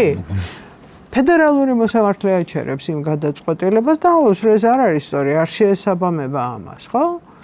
ტრამპის მიერ გამოცემული ბევრი ბრძანება, ხო, ეს შეიძლება, რა ვიცი, ახლა deep state უშლის ხელს ტრამპს, ხო? შეიძლება ესეც მოინათლოს, მაგრამ ეს უბრალოდ გულისხმობს იმას, რომ ინსტიტუცია უნდა მუშაობდეს, ხო? და ჩვენ შემთხვევაში, თუ გადმოვიტანთ ამას ჩვენ შემთხვევაზე, თუ კი მე მიხსნი ჩემს ვალდებულებას და ერთმნიშვნელოვნად დამოკიდებულს ვხდი, ქართულში ცუდი სიტყვა არ ვიტყვი ახლა ამას, ვიღაცის ნებას სურვილზე, ეს უბრალოდ ნიშნავს იმას, რომ შენ არ გაინტერესებს ამ საქმის გაკეთება, შენ გაინტერესებს ჭანჭიკის არსებობა, რომელიც მუდმივად შეასრულებს შენს სურვილს. და ეს სრულიად სხვა მანქანაა და ეს სურვილი გაყიდული გაქვს, ანუ შემოთავაზებული გაქვს როგორც ბრენდი, რომ შემფლობ ჭეშმარიტებას. არენტი ამასაც წერს, რომ ფიურერის ნათქვამი არ ექვემდებარება კრიტიკას და გადახედვას. კანონი ეს არის, ხო? და კიდევ ერთ დეტალს ვიტყვი, ყველაზე საინტერესო რა არის, იცით ამ დეჰუმანიზაციაში და რატო არის არენტი ესე ხანდახან უკეთესი დამცველი გამოდის ამ აიხმანის ვიდრე მისი ადვოკატი. ოღონდ იმ ადვოკატსაც არ არჩენს არაფერს და სწორად არ არჩენს. და მოყავს ესეთი ფრაზა, რომ ესო რა ქვია, საკონცენტრაციო ბანაკებშიო გავაწეულიო წამებების შესახებო და ასე შესახებო, ესა ადვოკატმა ესეთი ფრაზა თქვა, ეს იყო სამედიცინო დანიშნულების გამო შესრულებული საქმე. ანუ ის კი არა რომ ადამიანს კლავდნენ, ატყავებდნენ, საპონს ხარშავდნენ და ამ შემდეგ. ტერმინოლოგია. სამედიცინო დანიშნულებით ჩატარებული ექსპერიმენტი და საქმე. ანუ, როდესაც ადამიანის მოკლა არის სამედიცინო ექსპერიმენტი, იქ ღირებულებებზე ლაპარაკი დამთავრებულია. მე და იმას ღირებულებები საერთო აღარ აქვს. იმიტომ რომ ღირებულება არის ის, რაზედაც მე ვდგევარ როგორც ადამიანი. თუ ამას მე წამართმევთ, მე როგორც ადამიანი აღარ ვიქნები. ანუ იაგომ სელფიაც ახსენა, მე ვახსენე დათომ საჯარო მოხელის ხატი ახსენა, ხო? არც ერთი აღარა ვართ. იმიტომ რომ ასეთ შემთხვევაში მარტო ფიზიკური არსებობა არ არის. ჩვენ მარტო ფიზიკურ არსებობას ვამთავრებთ დაახლოებით 12 წლის ასაკისად. აი მშობლები რომ ჩვენგან ცომის მოზელოს რო დაამთავრებენ და მე ჩვენ რო გვიჩდება განცდა რომ ესე ყველაფერი არ არის მე ესეთი ყველაფერში არ ვეთანხმები. ანუ აქედან იწყება უკვე ჩემი ღირებულებების ჩამოყალიბება, რომელიც წესითა და რიგით როგორც ასე ვთქვათ, სხვადასხვა ავტორები ამბობენ და ასე შემდეგ. 21-დან 28 წლის ასაკამდე უნდა დამთავრდეს რა, უბრალოდ ელემენტალურად უნდა დამთავრდეს. და მე მაქვს კონვენციონალური სისტემა, რომელსაც ვიღებ ვემორჩილები და მე მაქვს ჩემი ღირებულებების კატეგორია, მაგალითად პირობითად ვამბობ ახლა არა, იმიტომ რომ ფსიქოლოგი ვარ. ჩემთვის უმაღლეს კატეგორიას წარმოადგენს ადამიანის უფლებები. მორჩა გათავდა. აი როგორც კი არ ყვევ შენ ადამიანის უფლებებს, ჩემთვის გასული ხარ უკვე ადამიანური ყოფის კონტექსტიდან. და ის, რასაც მართლმსაჯულება მთავაზობს მე დღეს, ის ჩემთვის არ არის ადამიანის უფლებების დაცველი და რაც მთავარია, ის არ ასრულებს თავის ფუნქციას მართლმსაჯულების მსახურების შესახებ. ამიტომ იმ კანონში, რომელსაც კონსტიტუციაში წერია და მე ინსტრუქციას ხო ამოყვება და შენ ემორჩილები ინსტრუქციას და არა იმას, რისთვისაც შენ გახდი ან იურისტი, ან საჯარო მოხელე, ან ფსიქოლოგი, ან სოციო, არა აქვს მნიშვნელობა, ხო? ასეთ შემთხვევაში შენ რას აკეთებ? რაც არ უნდა ამტკიცო, რომ ეს ასე იყო საჭირო, deep state-ის საწინააღმდეგოდ ვიბრძოდი თუ არ ეკა ტრამპს უჯერდი, არალეგალურად ხარს და მისი გულშემატკივარი ვიყავი თუ ასე შემდეგ. ამას უკვე არანაირი მნიშვნელობა არ აქვს, იმიტომ რომ საქმე გამოგაჩენს, რა ღირებულებებზე დგეხარ.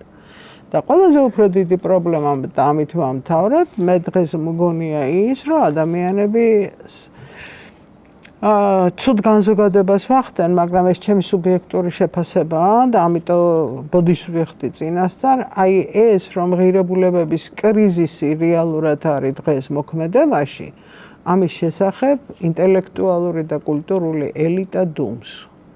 ანუ იქ, სადაც უნდა იქნებოდეს ამ ღირებულებების დამცავი ნარატივები, ეს ნარატივები არ აჩანს. და ასეთ შემთხვევაში ინსტიტუციები არიან ჩუმად.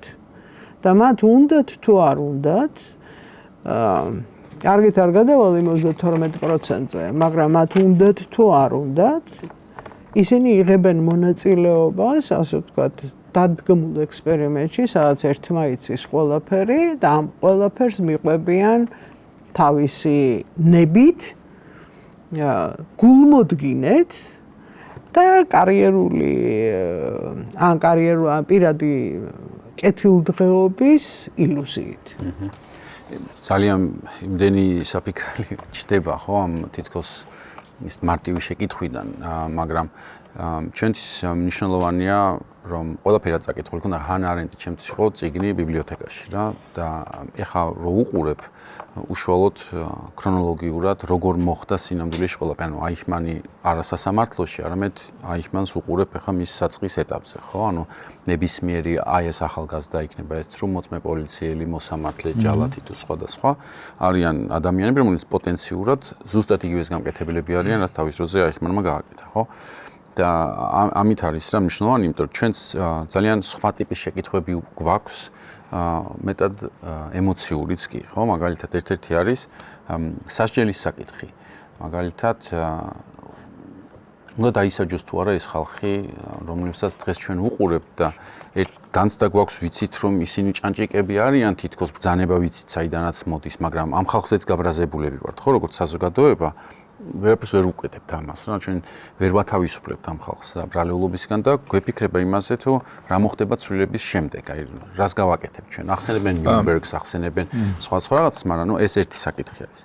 მეორე საკითხი, რაც ასევე ხშირად მიტრიალებს ხოლმე თავში არის როგორც საზოგადოება როგორ აღვადგენთ ნდობას თუ ჩვენ ბიუროკრატიამ ესე დაგვაღალატა თავის დროზე იმიტომ რომ სახელმწიფოსთან მე შეხება როდის მაქვს ხო როდესაც მის ინსტიტუციებს ხვდები ხო ანუ მე შეიძლება ისე ვიცხოვრო სასამართლოში არასდროს არ მოხვდე და ეხლა ისე გამოჩნდა რომ რა ვიცი უკვე ასობით ადამიანი სასამართლოს შეხვდა და მიიღო უსამართლობა და ესეთი ტიპის რეპუტაციული დარტყმა სასამართლოს არ ვიცი როდის შეეძლო რომ მიიღო ხო და ჩვენ ამ ტიპის გამოცდილება გქონდა დამოუკიდება საქართველოში აი შეკითხვა იმიტომ რომ მე რაც მახსენდება ჩვენ ესეთი აი სასამართლოს აღდგენის მცდელობა ან დაპირება ყოველ შემთხვევაში ქონდა რომ აი ჩვენ აღვადგენთ სამართლიანობას და ეს ჩააბარეს კაცს რომელიც საკუთარ თავზე მურუსიძეს გულისხმობ რომელიც დღეს არის ძალიან დაწინაურებული მოსამართლე რატომ მინდა ვახსენო ზუსტად იგივე რაღაცა თქვა რაც აიხმანმა თავის დროზე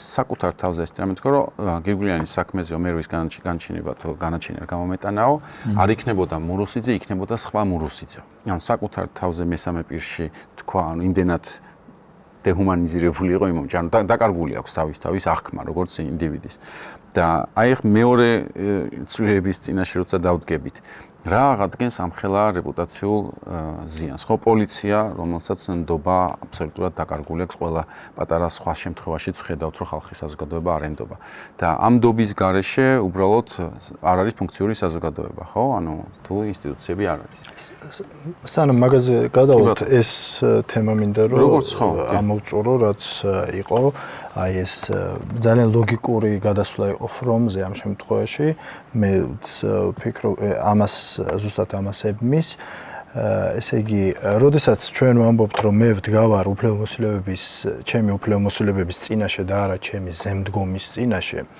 აქ მე გადაწყვეტილებას ვიღებ ჩემი სინდისიდან გამომდინარე ანუ რაციონალურად არ გაურბივარს ეს escape from freedom რაც ეს escapeionizme ანჭის მაგრამ როდის შეიძლება გაექცე საკუთარი ანუ წარმოიდგეთ უვადოდ ხართ გამწესებული ვერავინ თქვენ ვერ გაგათავისუფლებთ ამ თანამდებობიდან გაწერილი გაქვთ კონკრეტული უფლებამოსილებები და ვალდებულებები, რომელშიც ვერ ეჭრება ვერავინ, იმიტომ რომ თქვენი არის ეს უნიკალური არის. ამ შემთხვევაში თქვენ იღებთ დავალებას და უნდა გააკეთოთ ამ ასე ვთქვათ, უფლებამოსილების მიხედვით. რა თქმა უნდა, თქვენ ამ დროს ხელმძღვანელობთ ან საკუთარი თავით, ან შიშით. აი პრობლემა, რაც აიხმანთან არის ნაცისტურ გერმანიაში და რასაც ფრომი ამბობს. ეს არის შიში, რომელმაც შეიძლება ყველაფერი დააბრუნოს უკან და მთლიანად აიყვანოს სისტემა. იმიტომ რომ როცა შეშინებული ადამიანი მიმართულია იქითკენ, რომ მთლიანად გააკონტროლოს ყველაფერი და რაც უფრო მეტად იპყრობს შიში, მით უფრო მიდრეკილია, რომ ყველაფერი გააკონტროლოს. აი რასაც ჩვენ ტექნიკურად ვეძახით ძალაუფლების კონსოლიდაციას, ეს არის რაღაცა შიშის წყაროდან წამოსული პათოლოგიური შიში, რომელიც თანდათან იწყებს გავრცელებას და მთლიანად მოიცავს მთელ სისტემას. ჩვენ ამას ფიურერის შიშს დავარქმევთ, სტალინის შიშს და ბავშვობიდან ჩანერგილი იქნება ეს თუ ზოგადად კაცობრიობის განვითარების რაღაცა ეტაპი არის, სადაც შიში უფრო ძლიერია ვიდრე ნდობა და ვიდრე რაციონალური არჩევანი. აი სწორედ ამ საფრთხის წინაშე დადგა დღეს სისტემა, რომ მე ძალიან ტექნიკური ცვლილებაა, ხო? ადმინისტრაციულ ხელშეკრულებაზე გადაგიყვან მუდმივი გამწესებიდან. ეს არ არის ძალიან პატარა ცვლილება. ეს არის უზარმაზარი ცვლილება, რომელიც გეუბნება საერთოდ ადმინისტრაცია ყოველთვის მიდრეკილი არის ზემდგომის შიშის მიმართ. აი ეს ქვეშევრდომობა თვითონ ტერმინიც, ეს რაღაცა მლიქვნელობა, ეს ხო გამჯდარია საუკუნეების განმავლობაში თვითონ რას ნიშნავს? ანუ შენ როცა ელი ზემდგომისგან დაწინაურებას ყოველთვის მიდრეკილი ხარ. სწორედ ამიტომ არის შექმნილი სისტემა, რომ შენ რაციონალურად, დემოკრატიულად, ნდობით და ასე ვთქვათ, საკუთარ სინდისით გააკეთო ეს არჩევანი. ეს არის სწორედ ის, რომ საჯარო მოხელე არის უნიკალური თავის უფლებამოსილებებთან, ის წყვეტს სინდისით და როგორც კი იწყება მისი სინდისის ყელყობა შიშით, მომენტალურად იცვლება სისტემა. შენ ან გეშინი ან არ გეშინი, შენ ხარ ან თავისუფალი მოქალაქე, არა ხარ, აი აქ ვიკვეთებით ჩვენ თავისუფლებასთან და ბოდიში, ხელი ვინც მოაწერა, ეგ ხო იყო ის ღერძი, ანუ საჯარო მოხელე ჩვენთვის რომ კოდი შეიცვალა. სანამ კოდი შეიცვალა, კონსტიტუცია იყო კოდი, ძირითადი, ხო?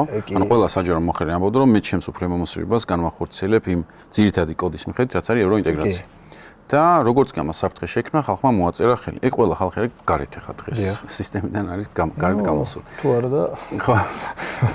შესაბამისად ეხლა ის გადაანაწილეს ისე რომ ჯობია რომ აღარ იყო. და ანუ შენ რას ზამბობ არის რომ ეხლა ყველა ვინც დარჩა არის შიშით შეპყრობილი, გინდა არ გინდა, ესე უნდა აღიწეროს. არა მარტო შიშით შეპყრობილი, არამედ მისი ღირსება არის ხელყოფილი, რას გულისხმობ? აი ეხლა ესე რომ გავაკეთე ეს ნიშნავს, რომ წარმოიდგინეთ ადამიანი მუშაობდა ნატოზე, ჩრდილო-ატლანტიკურ ალიანსში გაწევრიანების საკითხებზე და მან მოაწერა ხელი. შესაბამისად, მას უთხრეს, რომ ყველა რეორგანიზაციის შედეგად უნდა დაწოროთ განცხადებები და ხელახლა შემოიტანოთ განცხადებები, რომ მიგიღოთ.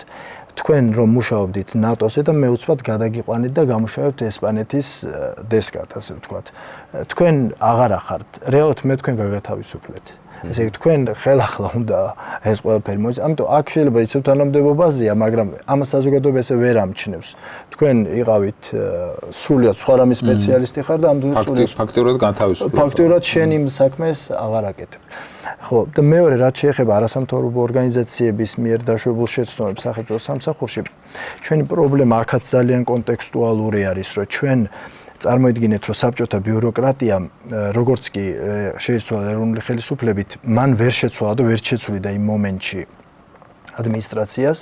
ფაქტიურად ეს იყო ადმინისტრაციის უკან დაბრუნება, შემდეგ 90-იანი წლები ეს ადმინისტრაცია გაიხრწნა და ჩვენ თქვათ რევოლუციის, ვარდების რევოლუციის შემდეგ დადგა ამოცანა ის, რომ რითი ენაცვლება ეს ადმინისტრაცია. ამიტომ იყო უზარმაზარი პროგრამები და ფონდები, ესე ვთქვათ, scholarship რო ქვია ეს სტიპენდიები გამოყოფილი იმისთვის, რომ საჯარო მოხელეები მოემზადებინათ და თავისუფალი საჯარო მოხელე ჯიპას მიმართ დიდი ინტერესის და ეს ყველაფერი, იმიტომ იყო, რომ ეს რაღაცნაირად ჩანაცვლებული იყო, იმიტომ რომ არასამთავრობო ორგანიზაციას აქვს ძალიან კარგად გათავისებული ის რა შეცდომები არის, მაგრამ მეორე საკითხი არის ამის რეალიზაცია, იმპლემენტაციას, რასაც ეძახი. შენ როდესაც არასამთავრობო ორგანიზაციიდან მოდის და იცის რა არის იდეალური ვარიანტი, ასე ვთქვათ, ამის რეალიზაციის, ამას კიდევ ხდება სიტუაცია, ასე ვთქვათ, რეალური on the ground, რაც ვთქვი ამას. შენ ესი ადვილად ვერ ანაცვლებ, იმიტომ რომ ქვეყანა არის შეზღუდული, ცოტა შენ მოქალაქეებს ვერაფერს ვერ უზავ და ისევ მე ამ საკითხს გავაგრძელებ იქ რა უნდა უყოთ იმ ადამიანებს, ვინც დღეს ესე არ იქცევა. ანუ შენ ყველას ვერ გაათავისუფლებ, როგორც კი ყველას გაათავისუფლებ, აღარ აგირჩევენ, არის აქ არის კონვენციალური. ამიტომ შენ რომ იძახი რომ მოდი მასწავლებლები, რომლებიც ვერ ასწავლიან კარგად სკოლაში და მოდი მოსამართლეები, რომლებიც არ იღებენ კარგად, ყველა გაუშვათ. ერთ წელიწადში იღებს სოციალურ არასტაბილურობას, რომელიც გენდა, ამიტომ ეს არასამთავრობო ორგანიზაციებს ხალხს უწყობს, რომ გაჩერდით თქვენ იდეალიზმით, იმიტომ რომ ჩვენ ერთ წელიწადში ხელისუფლებაში აღარ ვიქნებით. აი ასე მე არ ვიცი ხა ეს რამდენად მართალი იყო მათი მხრიდან ამაზე გაჩერება, რაღაცნაირად უკან დახევა, შეიძლება და მეტი რეალიზაცია, ნაკლები რეალიზაცია, მაგრამ ფაქტი იყო ის, რომ არასამთავრობო ორგანიზაციებიდან წამოსულ იდეალისტებს, რომლებიც იცოდნენ რა იყო იდეალური მოდელი საქართველოში ამის რეალიზაციისთვის, შესაძლებლობა არ მეც. პიროვნული წილიც საკმაოდ ბევრია. მე ყოველთვის ვერიდები ამ პიროვნულ წილს. არა, პიროვნული წილი ძალიან დიდია, იმიტომ რომ როდესაც სამართალდამცავი და ხდები სამართალდამრღვევი და მართლმსაჯულებაზე მაქვს უკვე ზედაპირული წარმოდგენები, ასეთ შემთხვევაში მე ნამდვილად ვერ დავიჯერებ იმას, რომ ის NGO-ში იყო ღირებულებების გამო. ანა არენც აქვს ის, რომ თქვენ თუ მიდიხართ კომპრომისზე ბოროტებასთან, თქვენ მაინც იცოდეთ, რომ თქვენ ბოროტებას აკეთებთ, ანუ ოდნავი კომპრომისით. კი, და აქ მე მგონი ერთი ეს მურჩი იმას. თუ შეიძლება ერთ დაზუსტება მინდა გავაკეთო აქ ტერმინ იძულებასთან დაკავშირებით. აი ახლა შეგვიძლია ვთქვათ, რომ ის იძულებული იყო, ასე მოქცეული იყო იმისთვის, რომ დარჩენილი იყო რაღაცა სისტემის ნაწილი. დღეს ბევრისგან გაიგონებ, ხო? ახლა რა ვქნა ოჯახი მყავს. სარჩენი, საწავიდე, რა ვქნა ბანკის ვალი მაქვს და ასე შემდეგ. ეს რეალური პრობლემებია თან, ძალიან მძიმე სოციალური პრობლემები, რომლებიც ადამიანებს აწუხებ და ასე შემდეგ და ამიტომ ისინი ამბობენ რომ აი იძულებული ვარ ისე მოვიქცე როგორც ვიქცევი იძულებული ვარ ხელი მოვაწერო ისეთ რამეს რაც არ ვეთანხმები იძულებული ვარ გავჩუმდე და ასე შემდეგ ლაიკსაც კი ვერ დავსვამ Facebook-ის სტატუსზე იმიტომ რომ ვიცი რომ შეიძლება გამათავისუფლო ხო მაგრამ ერთი რამე ხა ამ შემთხვევაშიც ბებერს დავესესხები ხა როდესაც ადამიანებზე საუბრობთ ჩვენ აუცილებლად უნდა გავაცნობიეროთ აბსოლუტური იძულება როდესაც საქმე ადამიანს ეხება, ანუ ადამიანური ყოფიერების სფეროში არ არსებობს. აბსოლუტური იძულება არსებობს მატერიალურ სამყაროში, რომელიც ექვემდებარება რაღაცა ცალმხრივ მიზეზშედეგობრივ რაღაცა კაუზალობას. ეს ამას თუ დაეჯახა, ის წაიქცევა. ხო, და ადამიანთან თუ ინსტინქტურ ქმედებებს არ ჩავთვლით, ადამიანი არის, ვამბობთ ხო, ამას თავისუფალი არსება. რას ნიშნავს ეს, რომ მას ყოველთვის აქვს შესაძლებლობა მოიქცეს განსხვავებულად. ანუ ამიტომ მე ვიყავი იძულებული, რომ პირობითია მოკლედ იძულების ცნება, როდესაც საქმე ადამიანს ეხება, იმიტომ რომ ადამიანს ყოველთვის რჩება განსხვავებულად მოქმედების შესაძლებლობა. ოღონდ განსხვავებულად მოქმედებას ობიექტური ფაქტორები შეიძლება უშლიდეს ხოლმე ეს ფაქტორები მე ჩამოვთვალე ხო, ნუ ბოლო ოჯახი ყავს, შვილები ყავს, რა ვიცი, შეიძლება მოხუცი მშობლები ყავს, ავადმყოფი რომლებსაც მიხედვა ჭირდება და ასე შემდეგ, რა. ამიტომ ძალიან მნიშვნელოვანია შიშის ფაქტორი, რადგან აქ ითქვა და მე ვფიქრობ, რომ შიში ერთ-ერთი ფუნდამენტური ფაქტორია, რაც ესე იგი დემოკრატიულ და ავტორიტარულ საზოგადოებებს ერთმანეთსაგან ყოფს, ასე იგი ერთმანეთსაგან განასხვავებს. დემოკრატიულ საზოგადოებებში შიში მოქმედების ასე ვთქვათ გამსაზღვრელი მექანიზმი, ანუ არ არის, არ უნდა იყოს, ხო, ეს არის დემოკრატიული საზოგადოება და როგორც კი შიში გახდება მოქმედების გამსაზღვრელი ძირითადი მექანიზმი, იქ უკვე დემოკრატიულ სოციალურ წესრიგს არჩევანი აღარ არის. ხო, იქ უკვე არჩევანი აღარ არის და კიდე ერთ რამეზე შევთანხმდით, მე მგონი ჩვენი მსჯელობებიდან გამომდინარე, რომ ერთია ასე ვთქვათ ფორმალურად რაციონალური მოქმედება, მაგრამ მეორეა ღირებულებით რაციონალური მოქმედება, ხო? აი ღირებულებით რაციონალური მოქმედებისგან, ანუ ღირებულებების შესაბამისად მოქმედებისგან თუ დაიცალა ადამიანი, მაშინ მან შეიძლება ყოველგვარ ბოროტებას მოაწეროს ხელი. აი ხმანის პრობლემა არის სწორედ ეგ, რომ ის იქცეოდა ფორმალურ რაციონალურად და არც ერთ შემთხვევაში ღირებულებით რაციონალურად, ხო? ანუ მეორე დიდი პრობლემა არის სწორედ ის, რომ ეს ღირებულებები საიდან რა არის ამ ღირებულებების წყარო და საიდან მოდის ეს ღირებულებები, ну მოდერნიზმმა განსაკუთრებით დემოკრატიამ მოდერნიზმმა დემოკრატიის პირობებში გვასწავლა, რომ ღირებულებების წყარო არის, რაც აქ უკვე შესანიშნავად ითქვა, არის სწორედ კონსტიტუცია, ადამიანის უფლებები, საერთაშორისო სამართალი და ასე შემდეგ. ეს არის სწორედ ღირებულებითი ნაწილი, ესე იგი, თუ აღმოჩნდა, რომ შენ აკეთებ, ან გაიძულებენ გააკეთო ისეთი რამე, რაც ადამიანის უფლებებს ეწინააღმდეგება, რომლებიც გაწერილია საერთაშორისო სამართალში, ეწინააღმდეგება კონსტიტუციურ პრინციპებს, რომელიც გააქვს შენ კონსტიტუციაში, ხო? ანუ კონსტიტუცია და საერთაშორისო სამართალი არის ღირებულების წყარო დემოკრატიულ საზოგადოებაში და ჩვენ ხედავთ ახლა სამწუხაროდ, რომ ავტორიტარიზმის კონსოლიდირება, გამყარება, ჯერ კიდე მე ვფიქრობ, ცხოვრობ თხევადი ავტორიტარიზმის პირობებში. ავტორიტარიზმის გამყარება ნიშნავს სწორედ აი ამისკენ სვლას, საერთაშორისო სამართლის უგულებელყოფას და კონსტიტუციის, მათ შორის საქართველოს კონსტიტუციის უგულებელყოფას.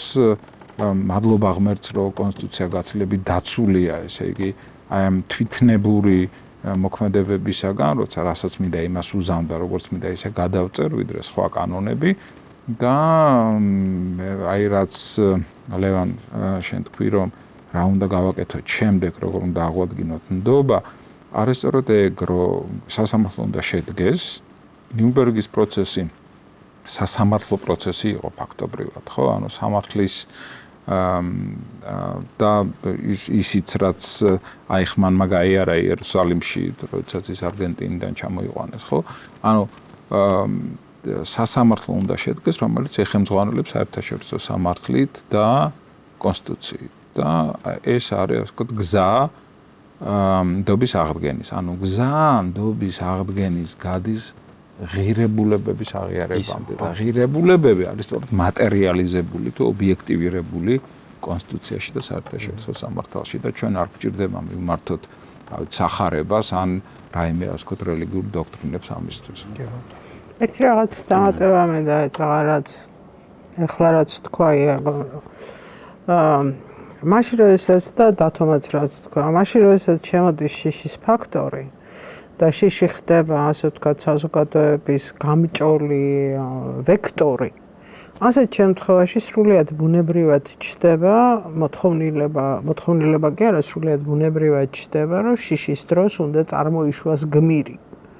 და ძალიან ხშირად ამ გმირის წარმოშობა რეალურ გმირს კი არ ნიშნავს, არამედ ნიშნავს შიშის წინააღმდეგ მოქმედ ადამიანს.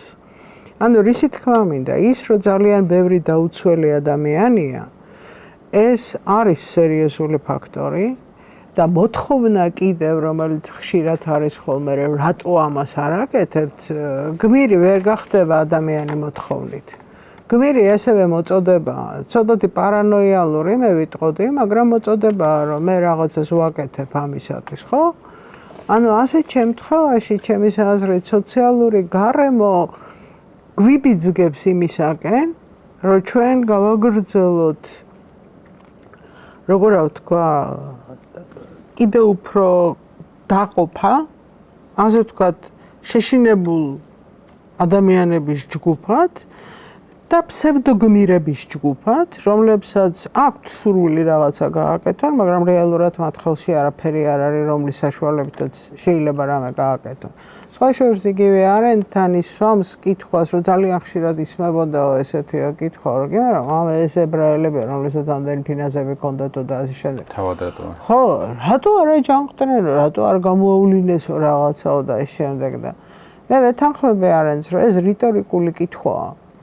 იმიტომ რომ ადამიანს არ შეიძლება გმირობა მოთხოვო ასეთ შემთხვევაში და ასეთ საუკეთესო შემთხვევაში განსჯა იმ ხალხის, რომელიც ეკუთვნის 62%-ს და ხანდახან ეთანხმება, მაგრამ ისე იდეაში მაინც შიგნიდან თავისუფალი არის საწინდარი იმისა, რომ ის ადამიანები, რომლებიც არენტი წერს ამას თვითონვე, რომ 11,000-12,000 მოსამართლე და 5,000 მოსამართლე გერმანიაში ნაცისტური პერიოდის დროსაც მსახურებდა, ხო? და ამაზე არ გაუკეთებიათ რეაქციაო, არანაირიო. ამ მოსამართლეებმა რა უნდა გააკეთონ? მე არ ვიცი, მართალი რო გითხრათ, მაგრამ ის ზუსტად ვიცი, რადგან სკოლაში ხარ ლევან დაკავებული, ის ზუსტად ვიცი, რომ 90-იანი წლებიდან ერთი ნაბიჯი არ გადადგმულა იმისაკენ, რომ ჩვენ გქონდეს ნორმალური განათლების სისტემა. განათლების რეფორმა მიმდინარეობს 25 წელიწადია. დღემდე არ არის ის რაც აყალიბებს სკოლაში, ხო? ის რაც აყალიბებს სოციალურ პიროვნებას, ხო? ან მაშინ როცა პუბერტეტის ასაკი მთავრდება 16-17-18 წლისათვის, მე-11-12, აი იქ რასაც სწავლიან, არავინ არ იცის, ხო? საერთოდ არ აგვაქვს არაფერი. და ასეთ შემთხვევაში იგივე ის რომ გამოდეს, რომ არ ქაოვეს, რა ვქვა, სტუდენტებს წარმოდგენა არ აქვს. არ არის მაგისათვის დიდი კვლევების ჩატარება საჭირო, შეადარეთ 20 წლის წინანდელი აკადემიური განათლება გულისხმობს უმაღლესი მოსვლათა თუ სკოლიდან გულისხმობს გარკვეულ საფუძველს, თუნდაც იმას, რომ რთული ტექსტი გაიგოს. როდესაც სტუდენტი ჩივის, რომ ტექსტს ვერ ვიგებ, ეს არის წაკითხული შინაარსის გააზრება, ხო? და როცა აღმოაჩენ, რომ თურმე ტექსტებს ქართულ ენაზდაც არ აკითხებენ, არამედ მოკლე შინაარსებს აძლევენ იმისათვის, რომ მასწავლებელმა მერე მაღალი ქულა დაიწეროს, იმისათვის, რომ ტესტში მაღალი შედეგები საერთოდ რაზე გვაქვს ლაპარაკი. ანუ ასეთ შემთხვევაში ის რაც დათომ ბრძანა, ეს არის დევალვაცია, ასე ვთქვათ, უნივერსალური ნორმატული განმარტებების, რომელიც ჩვენთან ტრანსფორმირდა მე ვიტყოდი ძალიან ცუდად, გვაქვს ვითომ რაღაცა, ფორმალურად გვაქვს რაღაცა, ხოლო შინაარსი რეალურად ან დაიკარგა და ან არ შეცვლილა არანაირად. თორე იგივე ესტონეთს თავი დავანებოთ, ლიტვა რო განთავისუფლდა. ლანდსბერგის ის მერე ვინ მოვიდა, ბრაზაუსკასი, ხო? და რა გააკეთა? ბრაზაუსკასმა იცოდა ყველაზე უფრო უკეთესად, როგორ უნდა შეექმნა ჯანსაღი ადმინისტრაცია. ჩვენთან მოხდა ესეთი ჯანსაღი ადმინისტრაციული მოდელი შექმნა? არა. ხო და მე დგება საკითხი, რომ ახლა ისინი ბალტიისპირელები იყვნენ, რა განსხვავება იყო 91-ში დაიშლებოდა, ჩვენ ვიყავით შევდიოდით სამეულში საბჭოთა რესპუბლიკების კეთილდღეობის ინდექსის კვალობაზე. მაგრამ ჩვენი ინდექსი სხვა რამეზე იყო აგებული, მათი ინდექსი სხვა რამეზე იყო აგებული. ეს მინდოდა მეთქვა. გმირის თემას კი ბატონო. როცა ისევ სისტემურად მეუბნები, როგორც აი მაგალითს მოვიყვან, რომელიც ხშირად მომყავს ევროპელებს აქვთ, რომ კარგი სისტემა ეს არის თვითმფრინავი, რომელიც მიდის ავტოპილოტზე და საჭიროა ლიდერი მხოლოდ იმ შემთხვევაში, როცა მდგომარეობა არის ტურბულენტური ან დაჯდომისას ან აფრენისას. ანუ ესეც ცოტა ბიუროკრატისტული ის არის, მაგრამ ჩემთვის ამ შემთხვევაში ძალიან მნიშვნელოვანი იმ გაგებით, რომ თუ ჩვენ ვცვლით სისტემას, როგორც კი სისტემა იცვლება, მომენტალურად შევდივართ ამ შიშის ფენომენთან, როდესაც შევდივართ, რაც თქვენ თქვით გმირზე, მაშინვე შევდივართ ავტორიტარულ ეგრეთ წოდებულ განტევების ვაცის თეორიაში, სადაც შენ ვაჟკაცობაზე იწყებს დაყრდნობას მთელი საზოგადოება. ამ დროს შენ ამისი შესაძლებლობები არ გაგაჩნია, თუ რა თქმა უნდა რაღაც პარანოიდალური ისინი არა გაქვს მიდრეკილებები და უფრო არ გაგიჟებს ის, რომ ამდენ ადამიანს აქვს შენ იმედი და შენ მიუტან პურს და გადაარჩენ და დაიცავ და ყველაფერს უზავ. ამიტომ მე არასდროს არ მომწონს რომ ამ მიმართულებით საზოგადოების განწყობების წასვლა, რომ არ ყავს ლიდერი, არ არის ის, იმიტომ რომ ის, რასაც ჩვენ ვღებულობთ, მაინც არის საზოგადოების დაკვეთა. საბოლოო ჯამში, როდესაც ჩვენ დავობთ, სულ და ასე ვთქვათ, წუწუნებთ, რომ ყველა ლიდერი საბოლოო ჯამში შედის ავტორიტარიზმის ფაზაში, ეს არ შეიძლება რომ დამოუკიდებელი იყოს საზოგადოებისგან. საზოგადოება მაინც აძლევს ამ დაკვეთას ლიდერს, ან ქებით, ან მოთხოვნით, ან დანდობით, ან არ ვიცი რითიც არ უნდა იყოს, რომ ის იჯერებს, რომ მასზე დგას ქვეყნის ყოფნა არ ყოფნის საკითხი, თუნდაც ბოლო ტექსტები რო წავიკითხოთ, ხა რასაც დღევანდელი რეჟიმის ხელმძღვანელობა ამბობს იგივე ბატონ ივანიშვილზე, ესე იგი ამის ემანაცია ხდება მთელ საზოგადოებაში, რომ ერთი კაცის ყოფნა არ ყოფნის საკითხი არის ეს ყველაფერი. ეს არის ის, რაც ეს ასევე სისტემური ცვლილების შედეგიად ხდება და ასევე არის ის, რაც საფრთხეს უქმნის საზოგადოებას, რომ დაბრუნდეს აი ამ ავტორიტარულ პარადიგმაში, სადაც ვაცებს პოულობ, თუ ვერ პოულობ, მაშინ შენ ხდები განტევების ვაცი და გაგანეიტრალებენ. ერთს კიდევ ვიტყვი საჯარო ადმინისტრაციის დასაცავად არა, უფრო აი ასე რომ წარმოიდგინეთ დამოუკიდებელი საქართველოს 30-35 წლის თქვა სახელმწიფო არის, ბევრი საჯარო მოხელი არის ისეთი, რომლის ხელშიც შეიქმნა ეს სისტემა. ცალკეულ მაგალითად არის ადამიანი, რომელმაც შექმნა ბიუჯეტის სტრუქტურა და დღესაც იქ მუშაობს, არის ადამიანი, რომელმაც შექმნა კონკრეტული სამართლებრივი კოდექსი, რაღაცა კანცელარიული პროგრამა და ასე შემდეგ. ეს ადამიანები იმდენად შერწყმულები არიან აი ამ სისტემას, რომ მათ ისინი თავის თავს ასე ვთქვათ არ აკავშირებენ იმ მახინჯ რეპრესიას, რასაც ეს სისტემა ჩადის დრო და დრო. იქნება ეს ახლა, მანამდე თუ ასე შემდეგ და რომ მაგალითად უთხრა, რომ აი რომ ის ფიქრობს, რომ მას თუ გაუშვებ თანამდებობიდან, მთელი სფერო ჩამოიშლება, რაც არ არის ყოველთვის შინაარს მოკლებული.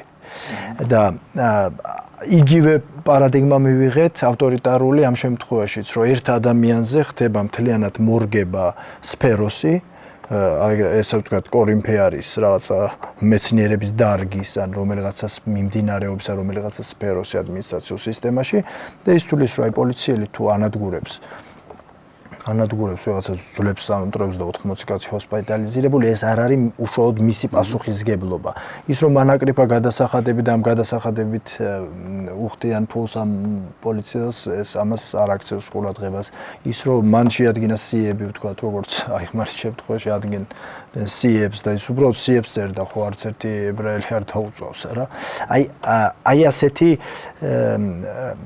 ეს არის უფრო აი ამ სისტემის ჭანჭიკების გამოყენება საკუთარი ინტერესებიდან გამომდინარე. ანუ შენ რეალურად არაფერს და მე ვფიქრობ, რომ ამიტომ მოეთხოვება საჯარო მოხელე, სანამ ის დაიწყებს სამსახურს საჯარო სამსახურში, მთელი რიგი კანონმდებლობების სწორნა და მთელი რიგი გამოცდების ჩაბარება, რომელიც ნიშნავს, რომ მას მაღალი სამოქალაქოებრივი თვითშეგნება აქვს. უბრალოდ ესეც არ სრულდება. თუ შენ მაღალი სამოქალაქო თვითშეგნება არ აქვს, შენ შეიძლება ფიქრობდე, რომ უბრალოდ გადასახადები აკრიფე დღეს და გადარიცხე კონკრეტულ ბიუჯეტის კონკრეტულ ფონდში.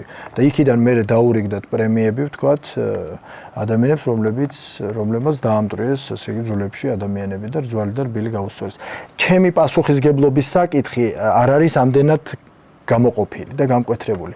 აი ჩვენ ყველა ვიღებთ მაგალითად დღეს ვიხდით გადასახადებს. ჩვენ არაფრით არა ვართ იმ საჯარო მოხელეზე ნაკლებად პასუხისგებელი, რომელიც ამ გადასახადებს შეკრიბავს და გადარიცხავს იმ ფონდში, რომელი ფონდიც შემდეგ გადარიცხავს პრემიას იმისთვის, რომ ვთქვათ, დავით კაცარავას სახისძულები საერთოდ დაუმტვრიეს, ხო? ეს ჩვენი გადასახადებით ხდება. ამიტომ პასუხისგებლობას ესე ვერ გავყოფდი, ასე პირდაპირ ვერ გავუყოფდი. ტოტალიტარულ სისტემამ მთელი პრობლემა ის არის, რომ ტოტალიტარულ სისტემაში მთლიანად გამსჭვალავს ვერტიკალს, ანუ მთელი სახელმწიფო აპარატი არის. საზოგადოებაც აპარატის ნაწილია. კი. ეხლა ეს შეიძლება პირდაპირ ესე არ ჩანს, მაგრამ ჩვენ ყველა ვიხდით გადასახადებს. ყველა ბიზნესმენი თანამშრომლობს სისტემას. ეხლა მეუბნებიან, აი, სასამართლოში მაინც მივდივართ. მე კი ვამბობ, რომ მივდივარ, იმიტომ რომ იქ დატყვევებული არიან ადამიანები და მათ ვანუგეშო და მათ გულ შემატკივა, მაგრამ აი ამ კონფორმიზმის პასუხისგებლობას მაინც საზოგადოება იტვირთავს ადრე თუ გვიან. ჩვენ ამდენითაც არ უნდა ვთქვათ, რომ ნიურნბერგში არ უნდა გავასამართლოთ ნაცისტური რეჟიმი. გერმანია მაინც აღმოჩნდა საბოჯანში პასუხისგებელი იმაზე, რაც მოხდა.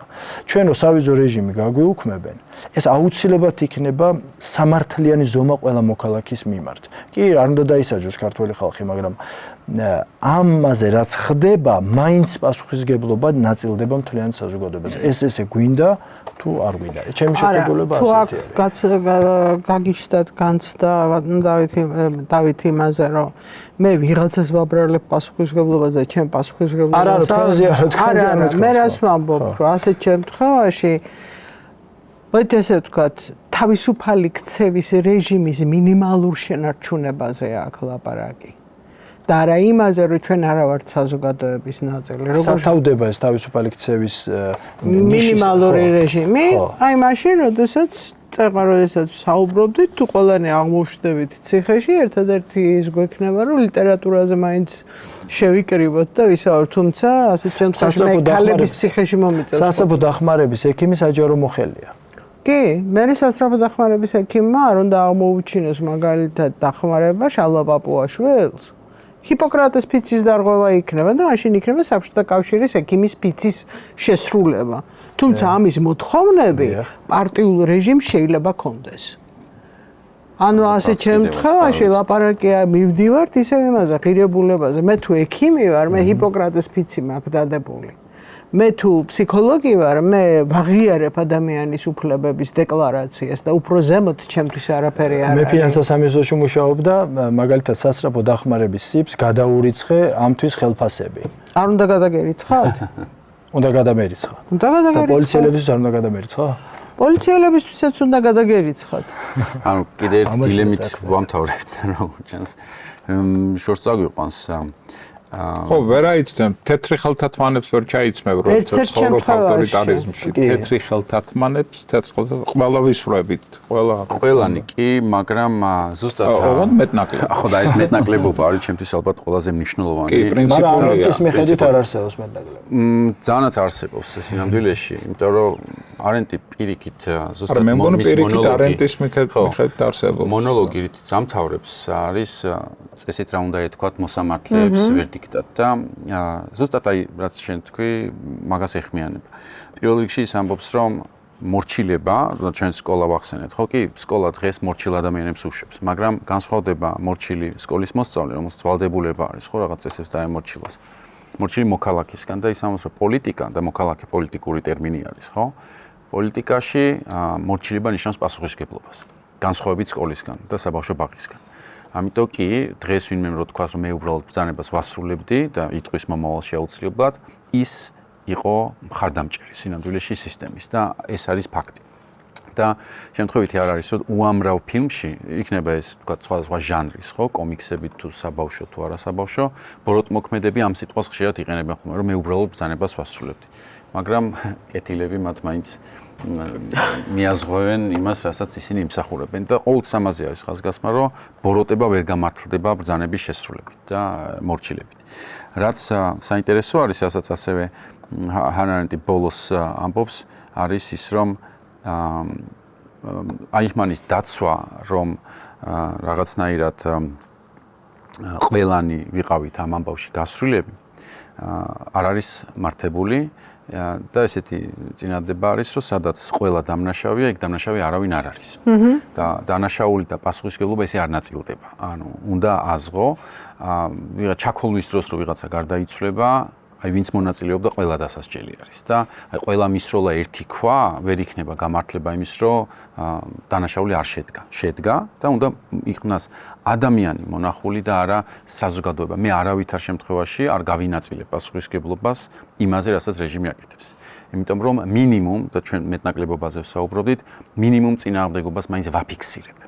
და კი მე ვფიქრობ, რომ არსებობს გრადაცია გამბედაობის, არსებობს გრადაცია სამოქალაქო პასუხისმგებლობის საკუთარ თავზე აღების და ასე შემდეგ, ვიღაცა უფრო მეტი გმირი აღმოჩნდა, დაწყებული პატიმრებით, მათი ოჯახებით. შესაბამისად, როცა ჩემთვის ალბათ ჰანა არენტის სხვა სტატიაში, სადაც ის თავს იცავს პრინციპში იმ რეაქციისგან, რაც აიხმანის ტექსტს მოყვა, ასეთ რაღაცას ამბობს, რომელიც ფიქრობ დღეს მთავარი სათქმელი არის ჩემი იმ ხალხის მიმართ, რომელიც კიდევ მორჩილებაში არის.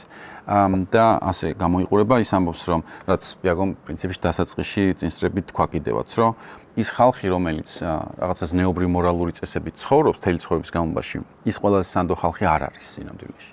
იმიტომ რომ ყველაზე სანდო ხალხი არის ის, ვინც სკეპტიკოსი არის. იმიტომ რომ ის ყველაფერს, რაც ამბობს, რომ სწამს, გავლილი აქვს აზროვნებაში და იცის, გადამოწმებული აქვს რატო სწამს ამის და არა უბრალოდ იმიტომ, რომ დავიბადე ამ რწმენაში სიტყვაზე და ამ სოფხედელობაში, ხო? და ამ სკეპტიკოსებიდან კიდევ უფრო მაგარი ადამიანი არის ის და ციტატა რომ მოვიყვანო, ვინც იცის, რომ რაც არ უნდა მოხდეს, სანამ ცოცხლობთ, ჩვენ უნდა ვიცხოვროთ ჩვენს თავთან ერთად.